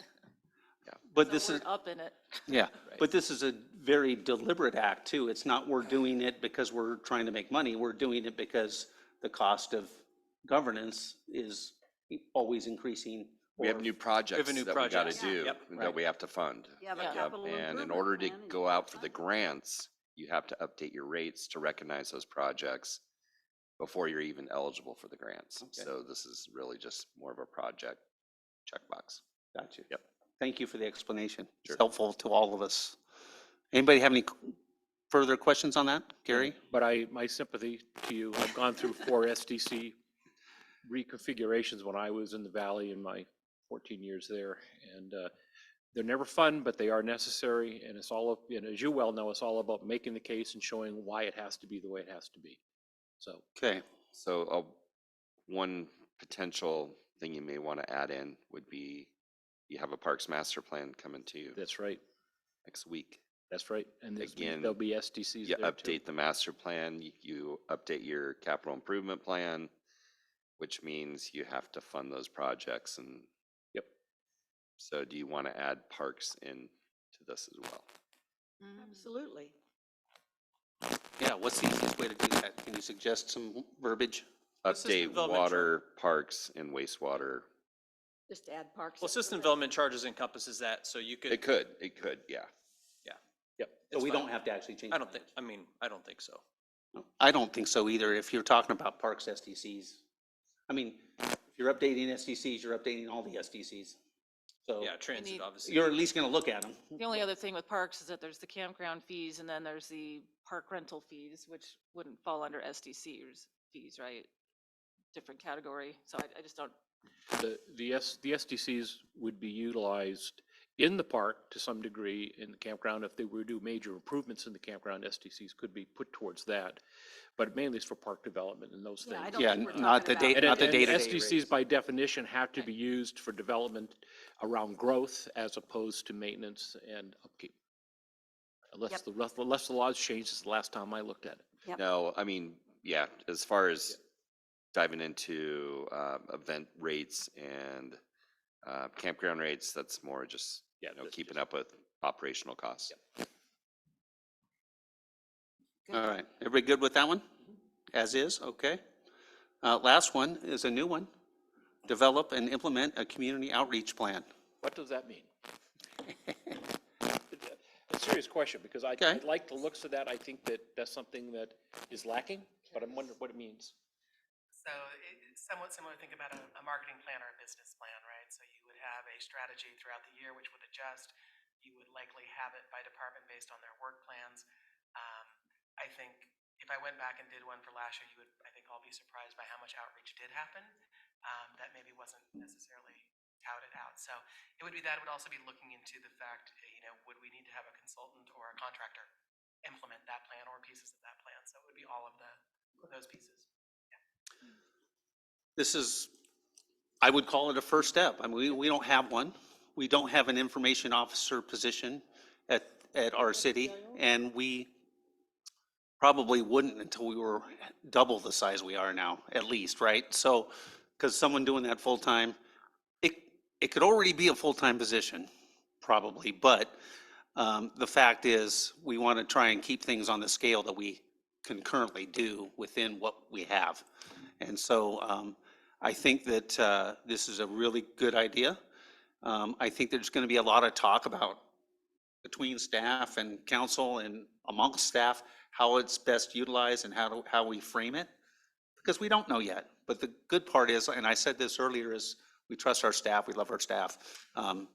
It's going to be interesting to see what comes out of this, to be honest with you. And I think that I can get behind a lot of it, not every bit of it, but I think that we're going to figure out a way to do this effectively. And let me clarify, my question wasn't, No, I no, thought it was a bad idea. I think it's a great idea, Yeah. and I give it 2 thumbs up. I like what I hear. yeah. So, and I think, I know you're on board with it because you've been talking about better outreach and better ways to communicate. And I thank you for bringing that energy to council. We all think it, but you're being really vocal about it, and that's not a bad thing. It's a good thing. So thank you. Any I- comments or? Yeah, I just want to be assured that we, council, will be doing some outreach ourselves, whether it's you as our Yeah. spokesperson or however, a plan We, that I- does that. Yeah, I think that I can easily say that we will all always be looking for better ways to outreach together. We just have to make sure we're all together on it, is the thing. And I think that this outreach plan is going to be a vehicle for some of that, because we're not talking about staff doing all the outreach. Sometimes it's going to be staff coming up with a way for us to outreach. So I think that this is definitely a team effort between council and staff, and we're just going to find better ways to do it. We just don't know what they are at this point. Right, okay. Makes sense? However, we can't expect staff to come up with an outreach plan that commits council to doing things. Well, they're going to ask us if we would do No, it. but I mean, Yeah. they're, They're going to come we with, we will do what we will do. yeah, this is a And strategic it will level. not be, This is a strategic level Right, plan, right. not, hey, well, you Yeah, you it's- got to go there and you got to go there. because some of us are more appropriate spokespersons in our capabilities No doubt. and yeah. And I would just say that I like the broadness of this particular goal. Usually I like goals to be drilled down. This one's nice and broad. It addresses your concern. It addresses what I've heard from Carrie. I think this is a good place to start. Right. And maybe the next time we go through this, we'll drill it down a This little. is not the Mona Lisa, this is a stick figure, right? I mean, this is And it hasn't, really, and it hasn't been glued together yet. right. Yeah. So, thank you, Carrie. So we're all good with that. Sounds like everybody's super supportive. We'll figure out what it means together, right? So, all right. Environmental sustainability, we can just skip over that, right? No, I'm just kidding. Okay, implement a water conservation plan and adopt year 2 priorities to reduce citywide consumption, especially during peak demand summer months. So this is not a new goal, other than the year 2 priorities. We developed the water conservation plan, so we could probably say implement our water conservation plan, Or the, or the, yeah. Okay, and then adopt the year 2 priorities to reduce citywide consumption. So in that plan, we do have, phase 1, phase 2, this basically be phase 2 priorities. And truthfully, we've already started implementing those. So we're just wrapping up a massive city, large meter change out for all of our meters larger than 2-inch. That will give us data on exactly how many gallons we're using when. So just great information. And truthfully, last year our water consumption went down 18% after year Wowza. one. So Are you kidding me? part of that was, a wetter spring, Hmm. but we also had our biggest year of growth. And my daughter didn't come well. and visit and live in the bathtub for 4 months, draining the water heater daily. That was you. So we want to continue that effort. And you- 18%. You That's incredible. feel that what you have done, what we have done was the cause of that reduction? Part of it, absolutely. You bet. Yep. You bet. And you're 18% on just city operations or citywide? No, citywide. Okay. Yowza. Impressive. Yeah. With, again, one of the biggest years of growth that we've ever had. 3495 was the 2022 estimate, just so everybody knows. Okay. Next one, everybody's good with that, right? Obviously, it's effective. It's nice to have numbers on some of this stuff. Yeah. We don't get benchmarks very often, right? It's more difficult with housing. It's a lot easier with water because it all comes through a pipe. Yeah. Easy to measure, It right? sounds like we're going to be able Mr. to Mayor? get more information. Go ahead, Gary. Before we leave this area, I just wanted, because I'll forget, throw in a possible fourth bullet talking about outreach to citizens on water conservation. I know Paul's already doing a lot of that, but maybe something, I haven't got quite the thought in my head, but I do think that beginning to more education around ways to save water in your yard, that sort of a thing. All right, we'll get there. Yep. Okay. Yeah, thanks. Sure. Begin implementation. The second one is begin implementation of our environmental sustainability plan for city operations, maintenance, and replacement of existing facilities, vehicles, and activities. So we are developing our sustainability plan right now. Jackson's been working on that. We started an EV fleet study. We did a lighting audit as well. So we're going to bring recommendations for spending dollars on that. So we're putting all that stuff together, and then this will just start implementation of that plan next year. And just to summarize the strategic reasoning behind this is before we ever ask anybody else to do some of this stuff, we're doing it at the city level. Is that correct? Yeah, and we know we use a lot of energy, and we want to reduce that as much as possible. So, and part of the plan is to create some of our own, right? Right, create some of our own, and that's Absolutely. that's honestly another thing that, as Gary's talking about outreach, is it's something we can measure fairly easily and monitor and crow about if we have some success, right? Yeah, no, with our solar project, we monitor it and track it monthly. So, Yeah. yeah. I'm looking forward to hearing more about that as well. Does anybody have any further questions or?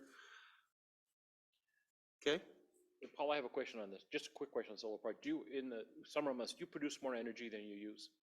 At our HQ building, yes. So battery backups would reduce cost even more because at night they could continue to run operations. Thank you. That was something was earlier in the plan. Yep. Yep, it ties together for sure. Yes, it does. All right, thank you, everybody. Number 3, design the East Portal Mobility Hub based off of the approved final concept plan. Most of us know a lot about that. Does anybody have any questions on that one? That's kind of, yeah. I just had a suggestion that we, at some point, might rename it since it's in the west of our town. And since we'll own it, we could make it. Stop kind of- calling it the East Portal. Yeah, No, we could make it a fun project for the city, get children involved or whatever, and, that. Yeah. I don't know if that's a goal. Or we could sell the naming rights. We could Yeah. sell them for 10 years and then we Oh, sell them yeah. again for 10 years. T-Mobile. I would love Yeah, the T-Mobile. the T-Mobile mobility. Yeah, I remember when I first came down to what East Portal on the west end of town, because that was owned by the Forest Service, because it was the east end to go to Yeah. the east on 242. So We definitely yeah, would. a new name would be nice. I've We're not committed to East Portal at all. Yeah. So we're up for whatever. Susan Cobb Mobility yeah. Hub, I hear it now. No, I'm Definitely just no. kidding. That's an exciting project, and I don't want to just go past it too quickly. We've been talking about this for a while, and we're kind of getting into the fun parts. You know, the first part, all the land acquisition, the sales, all that, you know, is a little bit snoozy, but this is the fun part. I know, Joe, I apologize, but this is really gets into where you start to see color drawings, and then you get more input, and we talk about it, and then we try and fund it next year, right? So, yeah, I'm excited about that. So the idea is to just start the design right out the gate, early 23, you know, July, August of 23, because we do have a bulk of the construction funding for at least phase 1, maybe phase 2, available to us through that STIF grant that we were able to procure for almost $1 million in 24, 25. Am I correct in thinking that when this design comes out, it will also show other sorts of amenities that can go into other parts of that property? So the Potential. concept, Well, when final when we concept? design, yeah, when the final concept. Because as you know, we've had a lot of, you heard it in the Parks Board meeting, there's been a lot of talk about, well, we could do this over there, we could do that over there. Why don't we put this instead of that? And so I think that as soon as that plan hits the street in design and people see how much actual land is available and what could be done with it, the choices become more evident. Yeah, for sure. I think that's what I'm trying to Yep. say. I think the plan's excellent, by the way, but. Yep. Where is the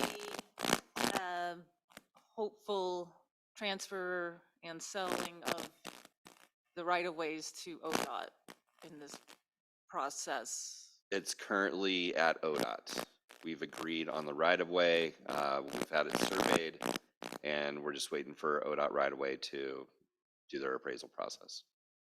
Okay. So it's, Is I'm that- hoping it's happening, it's done before these goals go into effect. Okay. It is ODA. But it's in their court, so it's in their right-of-way. Okay, I just wasn't sure if it needed to be high level on this plan somewhere, because that is a big land deal, because that is a lot of acres, so that they'd be taking over. I would say a lot of acres, but probably not a lot of money, but we'll see how that appraisal comes in at. Yeah. Because we now have a comp. Yeah. Nice. Okay. Everybody's good with Mobility Hub. Okay. I would like to pitch something to possibly add. Okay. You're done, I'm sorry. No, we're going to talk about outreach, and why don't we talk about that first, and then we'll get to yours, Jennifer, if that's okay. I think that some of the things that Paul and his crew did last year with community outreach around water conservation stuff really were fairly successful, even though we didn't have a big level of attendance. And I think that we probably need to think about how we, as a city, and I'm not looking at anyone individual, begin to, if nothing else, bring documentation material into City Hall like we have for dark sky lighting on desert type, the type of landscaping you should have in this area that's water friendly, that's not thirsty, and I can't think of the name for it, but xeriscaping or whatever, and That's also not flammable. and that's right, and even look like we talked about some of the other things as we begin that outreach program to consider if we want to put some matching funds or some help towards people to actually go in, especially big water users, and remove some of their water intensive property and convert it with some help from us. And what I mean was a grant or something, I have no idea, but I think that the staff's done an excellent job working on the city consumption. I think it's time we now begin to look at the large amounts of grass we have in this community and other things, and I have some of it myself, and begin to look at ways we can start to reduce water consumption. That's how I feel. I want to add one more thing while we still have someone here. There's been a lot of flack about, well, the city's, asking us to conserve water, and they say they have plenty of water. Well, yeah, we have plenty of water, but we also need to think about 15, 20, 30, 40 years down the road and where we're going to be. And I applaud the work that you folks have done, even taking some heat from people who have dry wells out on the other side of town that think we're the reason or whatever. So, but I think as we talk about environmental sustainability, we may want to think about what we can do to help and encourage our community to start moving in that direction. And I have no idea how to do it or how to word it.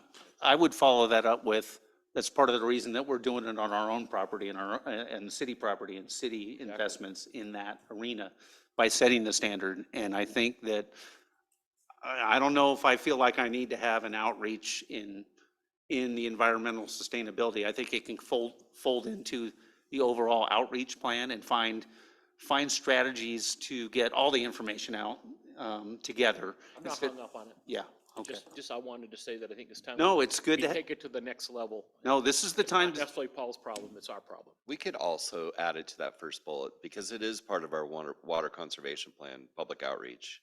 you know, We could, you Okay. know, add some citizen input language up there, you know. Okay. And as far as motivating, you know, our citizens to conserve water, you're gonna do that when you, again, update those water rates. So as somebody who waters my lawn pretty well, you're gonna I pay get more it. for it. I get it. And I'm one of those too, so. Yeah. Okay. Jennifer, your possible item of discussion or? Yeah, I wanted to throw out electric vehicles and in the private sector, and that includes, you know, bicycles and cars and now pickup trucks and who knows what else. So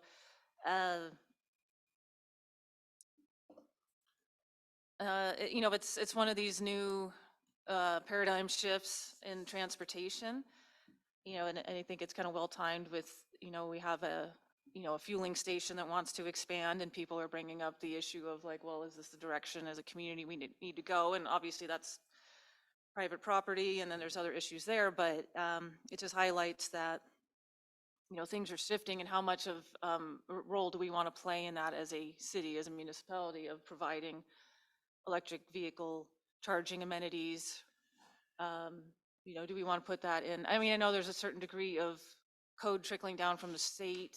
I mean, especially I know in multifamily housing, there has to be a certain percentage of parking spaces that are EV charged ready.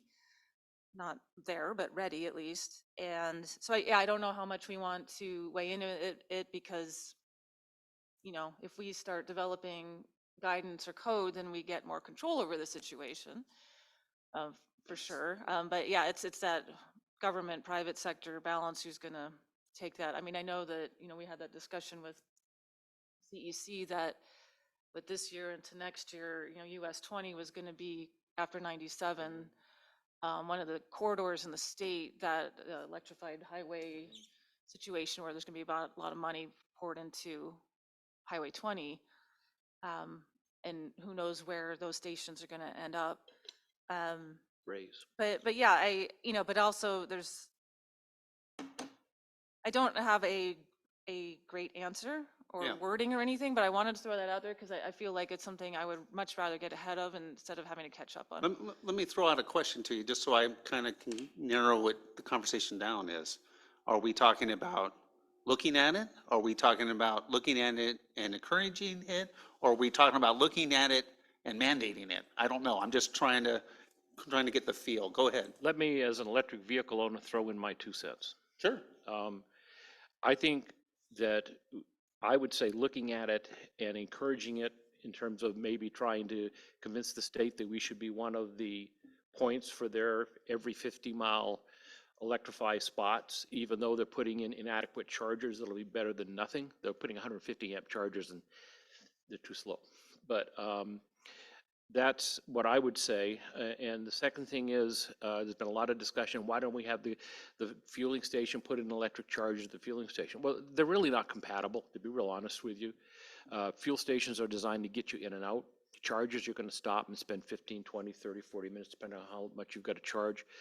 Having the possibility of that kind of electrical equipment that close to gasoline fumes is not something I'm real comfortable with.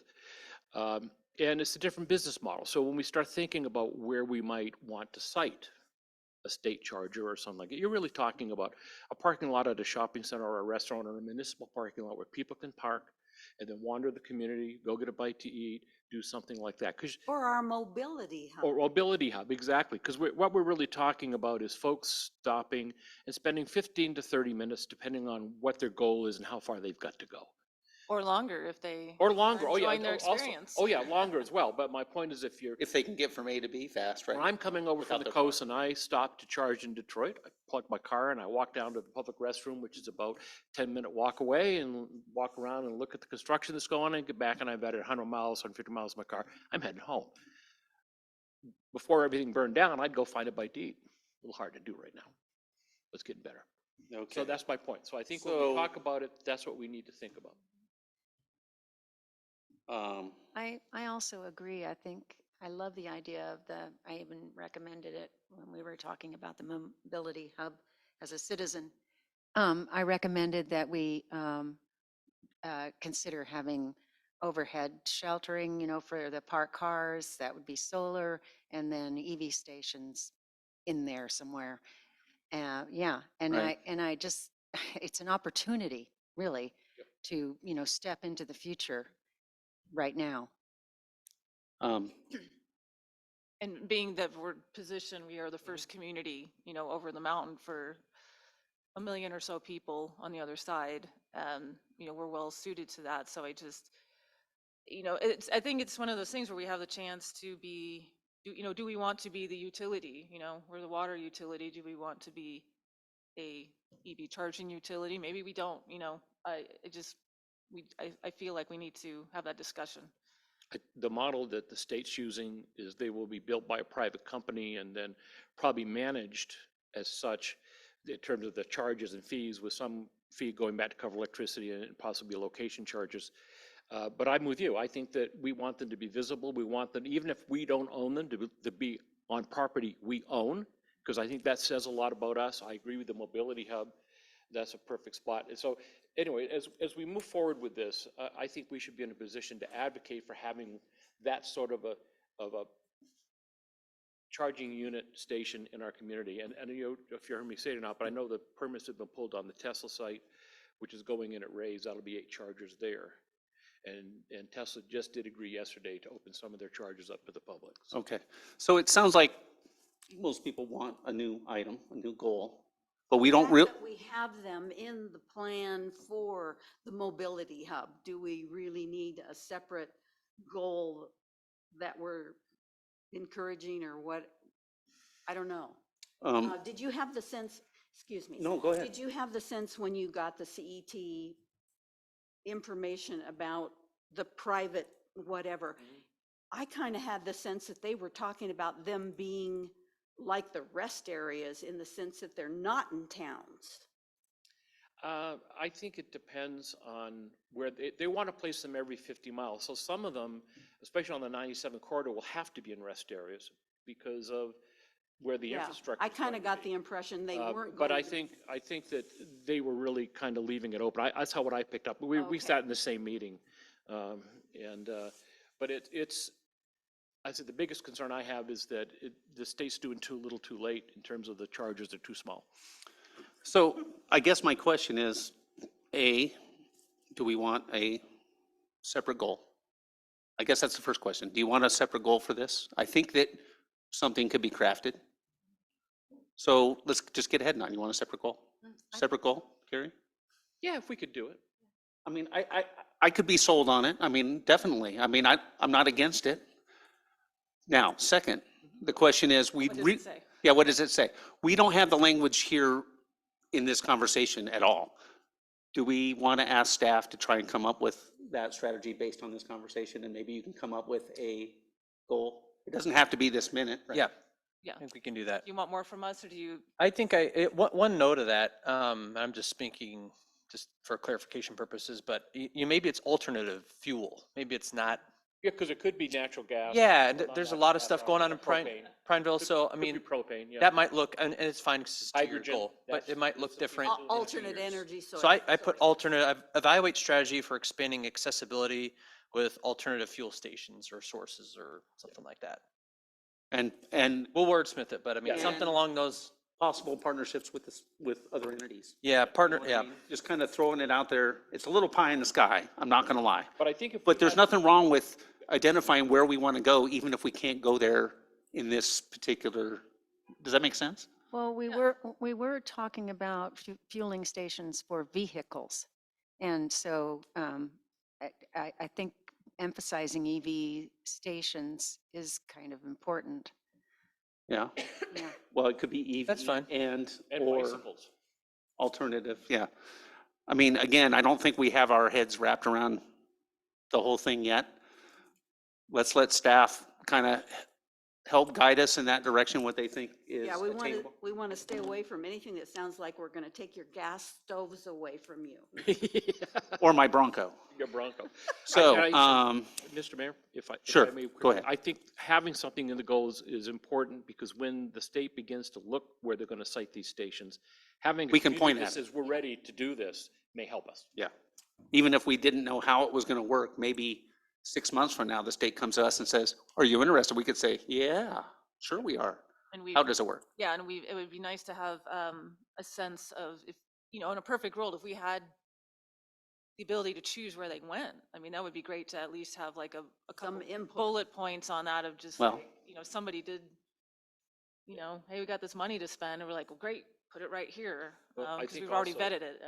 And for Paul, in designing, when we look at designing the mobility hub, if we think we're going to need that kind of energy there, whether it's to charge a bus or whether it's to charge a car, that speaks to the infrastructure that has to be put in place when the work is being done. Absolutely, yeah. Or planned for. The even if cost it's of not the put in now. electrical services. is one of And the even if biggest it's just costs. pulling big enough conduits out to where electrical services got to come in. Yeah. Yeah. Or at least know where they're going to be if they're not built right now. Yep. That's for sure.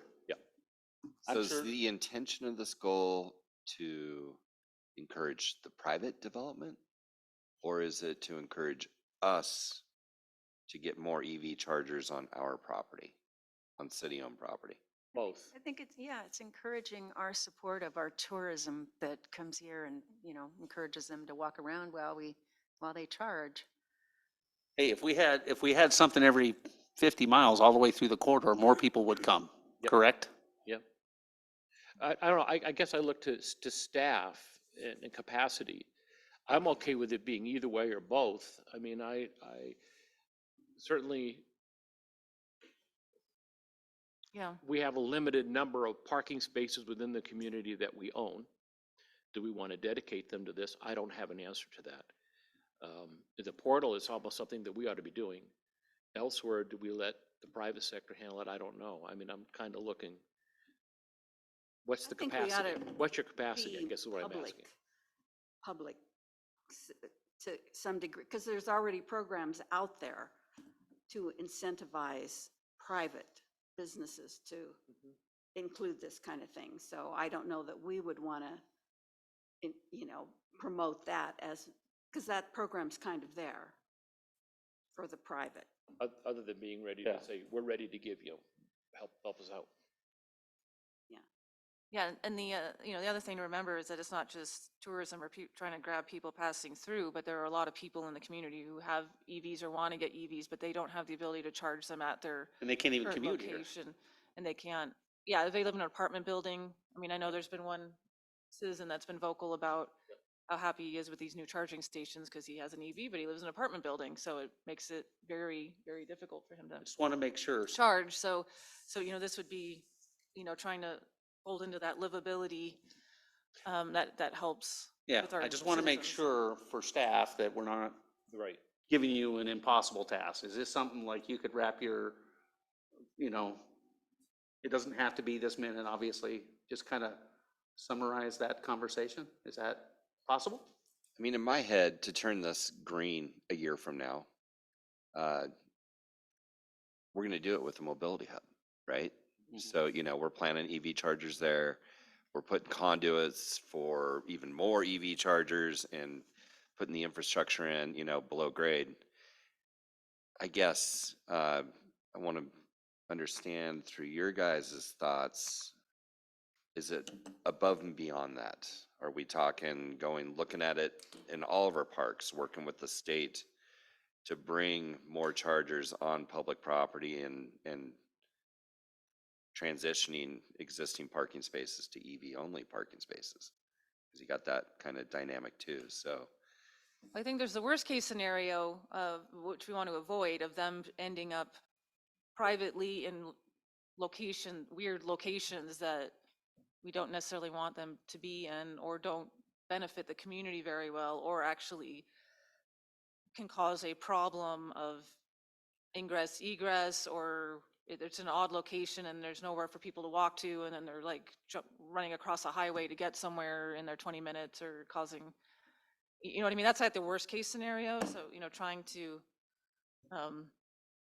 prevent that and just have some sort of, I think, but ultimately it'd be great to have a plan that, yeah, if money or support shows up, which it could very well happen, that we have a plan saying, oh, great, How about we've got a maybe list of it's- places that, we've already vetted, and, I how just about want us to be able to, support the, uh, Need? the, the development of possible electric charging stations to the convenience of the community, or, yeah.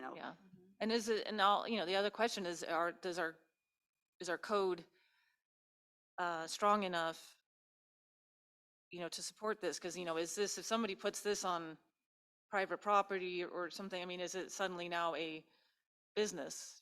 Do they need a business license? Is there access issues? Or, I just wonder if it's a kind of a new thing. So I just want to make sure that we don't get caught flat-footed, and, they're like, well, our code doesn't support this in some parts of town, or maybe it shouldn't, or, I just don't know. I have a general, which I think might cover this and Yay. supports it being a little more general, and Yep. study the viability and assess the code for EV amenities within the city. Is Does that it? that cover, we know we're doing it in some places, but So, as things come up. yeah, that sounds pretty good. And let me chime in here a little bit. We've never had anything like this in our goals before, right? This is kind of not specific to electric vehicles or alternate energy vehicles, as far as other than what we're already doing at the city level, in our city, buildings and vehicles and equipment. So I think it's an important step in that regard. We've never had anything like that. I think that's a good first step. Again, it doesn't kind of guarantee anything, but at least we're going to look at it and we're going to explore partnerships. And again, that's why we're here on council, is to manage some of this stuff as we're going along. You brought it up, Jennifer, and I know you're on it. Gary's on it. He's an electric vehicle owner. I think you guys can help guide this issue, because you're the ones that are like, I am jealous of your Bronco, though. yeah, Yeah. it's not electric. And CEC has people that, this wouldn't be all on the shoulders of staff. CEC has people we can heavily lean on to, help us with this process. Well, it's in this, Benefits them, so. yeah, in the sense that it's new. It's not just new for us, it's new for staff in a lot of ways, and it'll be new for us talking to CEC and saying, hey, look, we put this in our thing. We want to do some stuff. Got any ideas? Got Because, any money? yeah, go ahead. yeah. And to respond to what you said earlier, about, do we want to have something, we have something going to have something in the West End. We have something right here in the East End. I would propose that if we were looking at spots, I think the Village Green might have another two, and then someplace in the north side of town. Yeah. Just to help people out.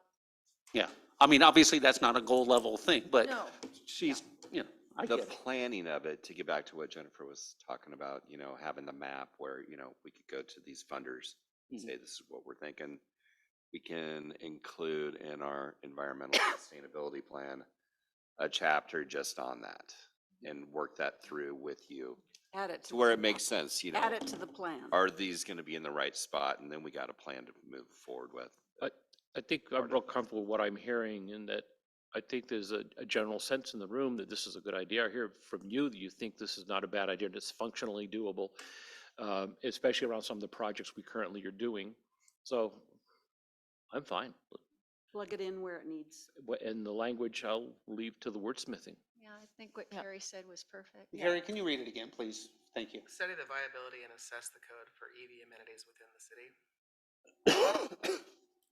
I think it fits with, as a goal itself, but it also fits within the things we're trying to do. And then And we'll we'll- need some policy work too, sorry, Yeah, to really give us good direction on, are these going to be free? Are type 2s free and type 3s not? You know, we'll have to work through all that as well. So yeah, there'll be some I would not policy. make, I would not make type 3s free. I'm going to lean on Gary as a EV owner, to be honest with you. I mean, at some point, there's going to be real costs to this. Yep. And I'm sure the library will have good data on what those costs What the- are. Yeah, but what those costs are, but But Yeah, but we all, need to have a placeholder so that we know this is important and now we need to, what do we need to do to Yeah. just facilitate it? yeah, the type 3s are going to hit really people don't know. cruising through and going somewhere else. The type 2s are going to hit people that are in our town shopping and spending time here. and next year it might be, you know, partner with the state on this plan, or, you know, we'll have some more specific stuff to go with, but it's in there, you know, we're thinking about it. Nobody can say we're not thinking about it, so I think that's important. Thank you, Jennifer. Okay, I think we're all good, right? Everybody's happy? All right. Does anybody need a break? If we don't spend a lot of time on the next one, I'm fine. Okay. Otherwise, I might leave the room quickly. All right, so URA goals. Pursue a bond funding strategy to access existing URA funds for priority projects outlined in the 2020 URA project list. Is everybody comfortable with that? Do we need to review the list or anything? I don't think so. I know the four of us have been working on that for the last 2 years for sure. So, okay, I saw head nods all around. Develop a funding strategy and construction timing for the Adams Avenue Streetscape project. Does anybody have any questions on that one? Should I share what I was going to say, hopefully it goes quicker than what we all thought. I will let everybody know that I met with Representative Levy, Emerson Levy, who's most of town. Our town is actually split districts, north and south a little bit. She asked me kind of what are we doing and, you know, what do you need help with? And I kind of talked about some of our things, and she was actually most interested in the Adams Avenue Streetscape and the funding level that it was, and expressed interest in possibly helping us with that. So I'm going to be working with her to amplify that message a little bit, and maybe we can get some help from the state. Good job, Mr. Mayor. Well done. Okay, Seriously, we're just going to try, you know? Yeah. All we can do is try. all they could say is no. But I thought that that would be a good thing. The third one is complete design and initiate construction of the West Side Pump Station. It's in red. It's new. So yeah, we're starting design right now, and we'll have that done early next fiscal year, and then we'll be looking at initiating the construction of the West Side Pump Station. And this is all development related, so it's SDC eligible. It's a pretty high dollar ticket item. It's over $2 million, and it includes a new pressure main that will run across the highway down Pine Street and then come down Jefferson or St. Helens, one of the two, to intercept our line in Locust. So this is, yeah, a capacity project. It's a redundancy project, but it is a regional pump station that we need because of all that west side growth. Mhm. Okay. But it'll free up capacity on the east side, which is the best, you know, it's a win-win, so. Anybody have any questions on that? Where's it gonna go, Paul? Just curious. We already got the spot. It's going on the Forest Service property. So if you were to stand on Pine Street with Hoyt's on your right, looking north, it'll be right on your left. Thank you. I thought so, but I wasn't sure. Yep, we got the site already located. Okay, Assuming it's inside the URA, because it's under this goal. Yep. we good? Okay, last one. And there's one more item after all of this city council goals that I am going to bring up. The second, it's completely different. This last point is allocate remaining US 20 at Locust Roundabout funding for the future roundabout art and landscaping project. And that's a red new goal. Can you explain that one just real So quick? this is almost a wish list, but I think a community priority as well. You know, we are going to get a roundabout at US 20 and Locust, and they will leave it a mound of dirt in the middle. And they'll walk away and say, you know, it's all yours. So They're not requiring art in this one as they did in the first one? no, they're not requiring it, nor are they funding it. Okay, We've heard that loud and clear. okay. Thank you So- for clarifying that. So we will have remaining dollars with the current budget. Hopefully it doesn't go up because we'll have to use those for construction, but as is, we were able to procure the school district right of way for the project at a lesser amount than what ODOT had appraised it at, working with the school district. So that was a win-win. And it frees up a little over $300,000 that we'd be able to Say that use again? towards that.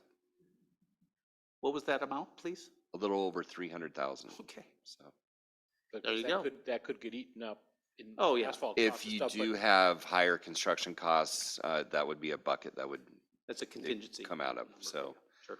just Great wanted, idea. wanted to see if you wanted to kind of not earmark, but, you know, pursue. And if we Yes. didn't use it for that purpose, it would go back into the URA fund? Okay. We've go heard from towards the Adams or community, anything like that, yeah. and we've seen the results of the investment in the art and the landscaping at Barkley. To just be a benefit to sisters and not only, you know, aesthetically, but economically. Mhm. So that's kind of where those URA funds are supposed to push the development, is towards creating, you know. So answer me a economic question, if you don't opportunities. mind, about these dollars if we put an RFP out for art. And does it have to go nationwide like it did when it was the federal funds? No, because federal funds required it to go So nationwide. we can kind of, We could do the same process and do it local. I think we just put the big knife, fork, and spoon from in front of the Cottonwood Cafe in the middle, and then All we're all done. No, Gary. And is everybody good with, oh, go ahead. yeah, I was going to add to the knife, fork, and spoon idea. You know, we have the welcome to sisters sign, and you know, it'd be nice to have something that has something like that in our. Well, we have more control over it this Yeah, time than yeah. we have did a on lot the to say, first one. And we have some good local artists. Yeah, we're already hearing ideas. Good. Bet you are. There's nothing wrong with that. Then not a But thing. nothing too distracting. It was a really Exactly. fun process for the community last time. Yep. And we got great response, and I mean, it just makes sense to do that. same Remember the thing. little mock-ups Yeah. in City Hall and people could That come was in fun. and look? Yeah. Yeah, That was fun. that made a big difference having the mock-ups. Okay. Thank you. Good. We're through the list. Is everybody comfortable? Any last questions on any of these you want to bring up? No? Okay. As a favor to me, and because I created this mess a little bit, it's not a mess. At my COCO meeting on Monday, Doug Riggs, our lobbyist at COCO, brought up that there are people in the legislature that is trying to sunset, that's my personal paper, that's why it's thicker, sunset our enterprise zone tax abatement programs that we have as a tool here that we've used a lot. COCO has asked all the cities within the COCO area, of Central Oregon area, for a letter of support for this, for extending those sunsets. And there are 3 bills, Senate bills 133, 134, and 135, to extend those further out, because the enterprise zone is an effective tool, a super effective tool that's been used in Central Oregon especially. I think that some entities on the other side of the mountains don't like it as much, and they look at it like it's lost revenue or something like that. So COCO has asked me to make sure, well, they asked me for a letter of support. I can't do that without your approval. So I'm kind of looking for a head nod. The letter is written, it's got my name on it. They actually have a signed copy ready to go with my name on it, but I'm not going to allow them to send it out until you guys say, yes, we support that letter. And this is the letter, so if you need time to read it, please do. I find it very interesting that in the third paragraph, it says, in Central Oregon, EDCO has 74 companies with active authorizations that have projected the creation of 1,049 jobs and over $1.6 billion in capital investment that have used the enterprise zone. To me, that's enough for my case and to want to support this. But again, it's up to you guys to, You're saying that would go away if they sunset these? well, we wouldn't be able to have these tax abatements for EDCO businesses. It wouldn't stop any of the existing. It doesn't ones. stop the existing It ones, would but just that say means there's no no more more. and it takes a When it tool. was, when these were written originally, when this, they had a sunset clause in it. Yeah, And so we're coming up against a sunset clause and the idea is to extend. extend, that is correct. And the argument that is being made that we should allow these to sunset is because, No, we're not allowing, we're extending it so No. they do not sunset. that's what I mean. Yeah. But the argument to letting it sunset, why do some senators and representatives want to let it sunset? I just don't think that there are people that use this program as much as smaller and medium-sized communities do in eastern, central and eastern Oregon. I think they use them, but I think the legislature only thinks about what's happening on that side. I These also, are bigger tool, for our tool belt in economic development, these are bigger tools for us because we're only 3,000 people. I think there's also some people who view it as another way that the government is supporting private business that it shouldn't be doing, and those sorts of things too. So, I mean, there's a number of people who have trouble with it who don't use it. It's one of these things where you always have a critic if you've never done the job, and that's one of these cases in my mind. I'm in favor of it, and so you have my vote, yes. Okay.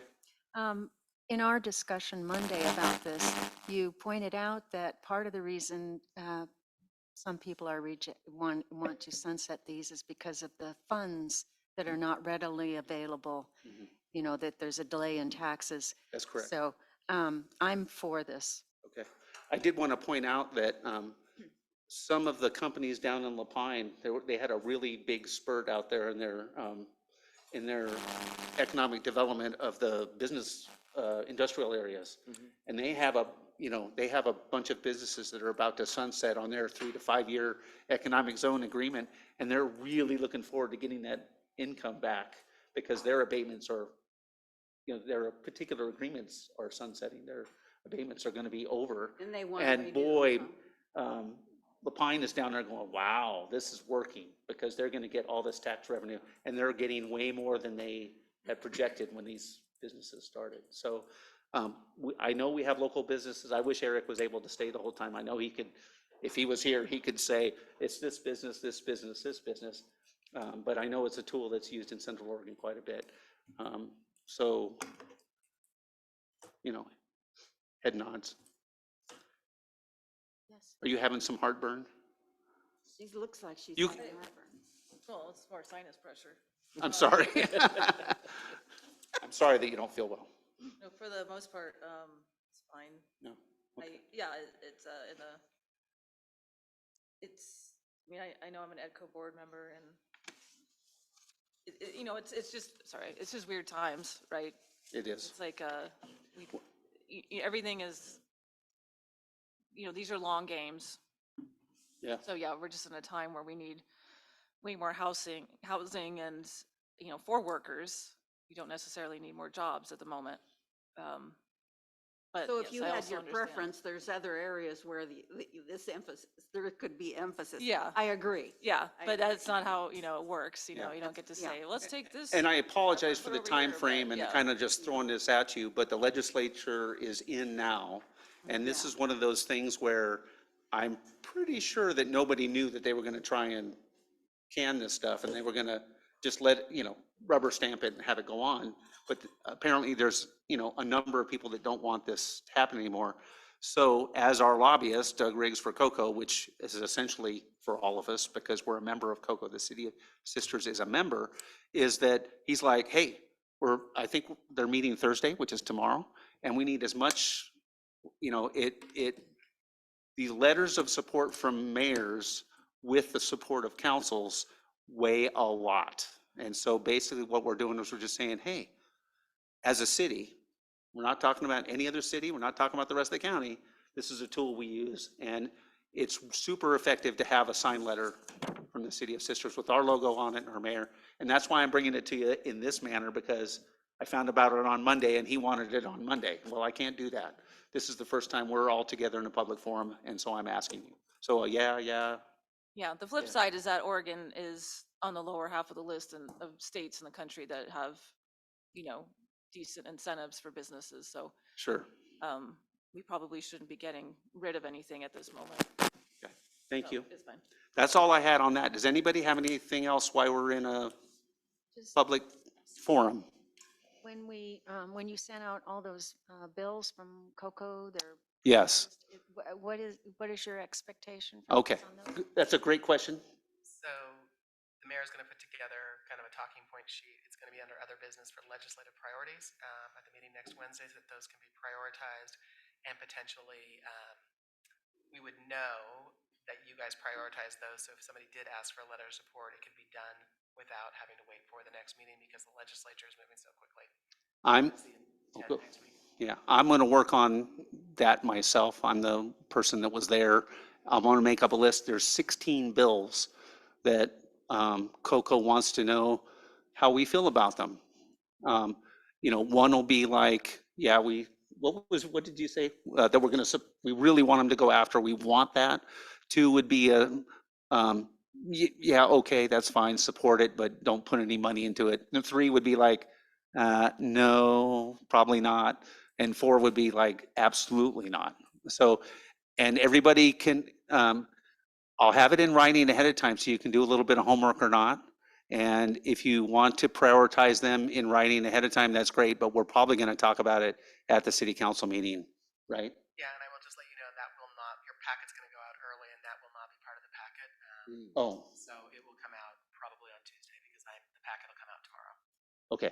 So it's not going to be in the packet, so you'll have it on Tuesday, one day before the meeting. I wish I could give you more time. I will try and put hyperlinks in the bills so you can click on it in an electronic format to go to the bill and have it explain what the bill is. But I can't make guarantees because I'm not as techie as Joe is. Yeah, if you just enter the bill number, You're good with that? you'll Okay. get to it Well, I'll see what I can do. online. Well, and I definitely want a lots of summary, real mumbo. Yeah. because I don't want to read all the bills. No, you don't want to read the whole bill because No. they're just a unreadable, summary. to be Yeah, honest. yeah. Like I said, and again, this is one of those things where they're in legislative session, they're having committee meetings. I don't know when they're meeting on all these bills, but they are the 16 bills out of the 4,000 that COCO is tracking that mostly impact Central Oregon. And some of them, all of these bills that I'm going to send you are advancing. So these are bills that are happening. There are a lot of placeholder bills where they say, committee to do this, and it's just placeholder. There's nothing there. These are real bills, and COCO wants us to weigh in as a city. And if I was an elected mayor and not part of the council, I could send some direction that way, but that's not what I am. I'm an elected city council person who is appointed mayor, which is different, and so we have to do these things together. It's a little extra work, but I think we only get out what we put in, so. All right. Yeah. Other than that, anybody have anything Just else? a- Thank you for that. And just a quick, I let Carrie know, I don't know if I mentioned to you, I will not be able to attend the meeting on Wednesday. I will attempt to Zoom in if I have enough signal for Zoom, otherwise it will be on the phone. But I'll be there with bells on, you'll know, because it'll be ringing in the background, so. And I have possible, reasons to not be here as well, so yeah, okay. So and I apologize, but it's Yeah. something that's been going on for quite a while, so. Anybody else have anything? All right, meeting adjourned, thank you. There is lunch.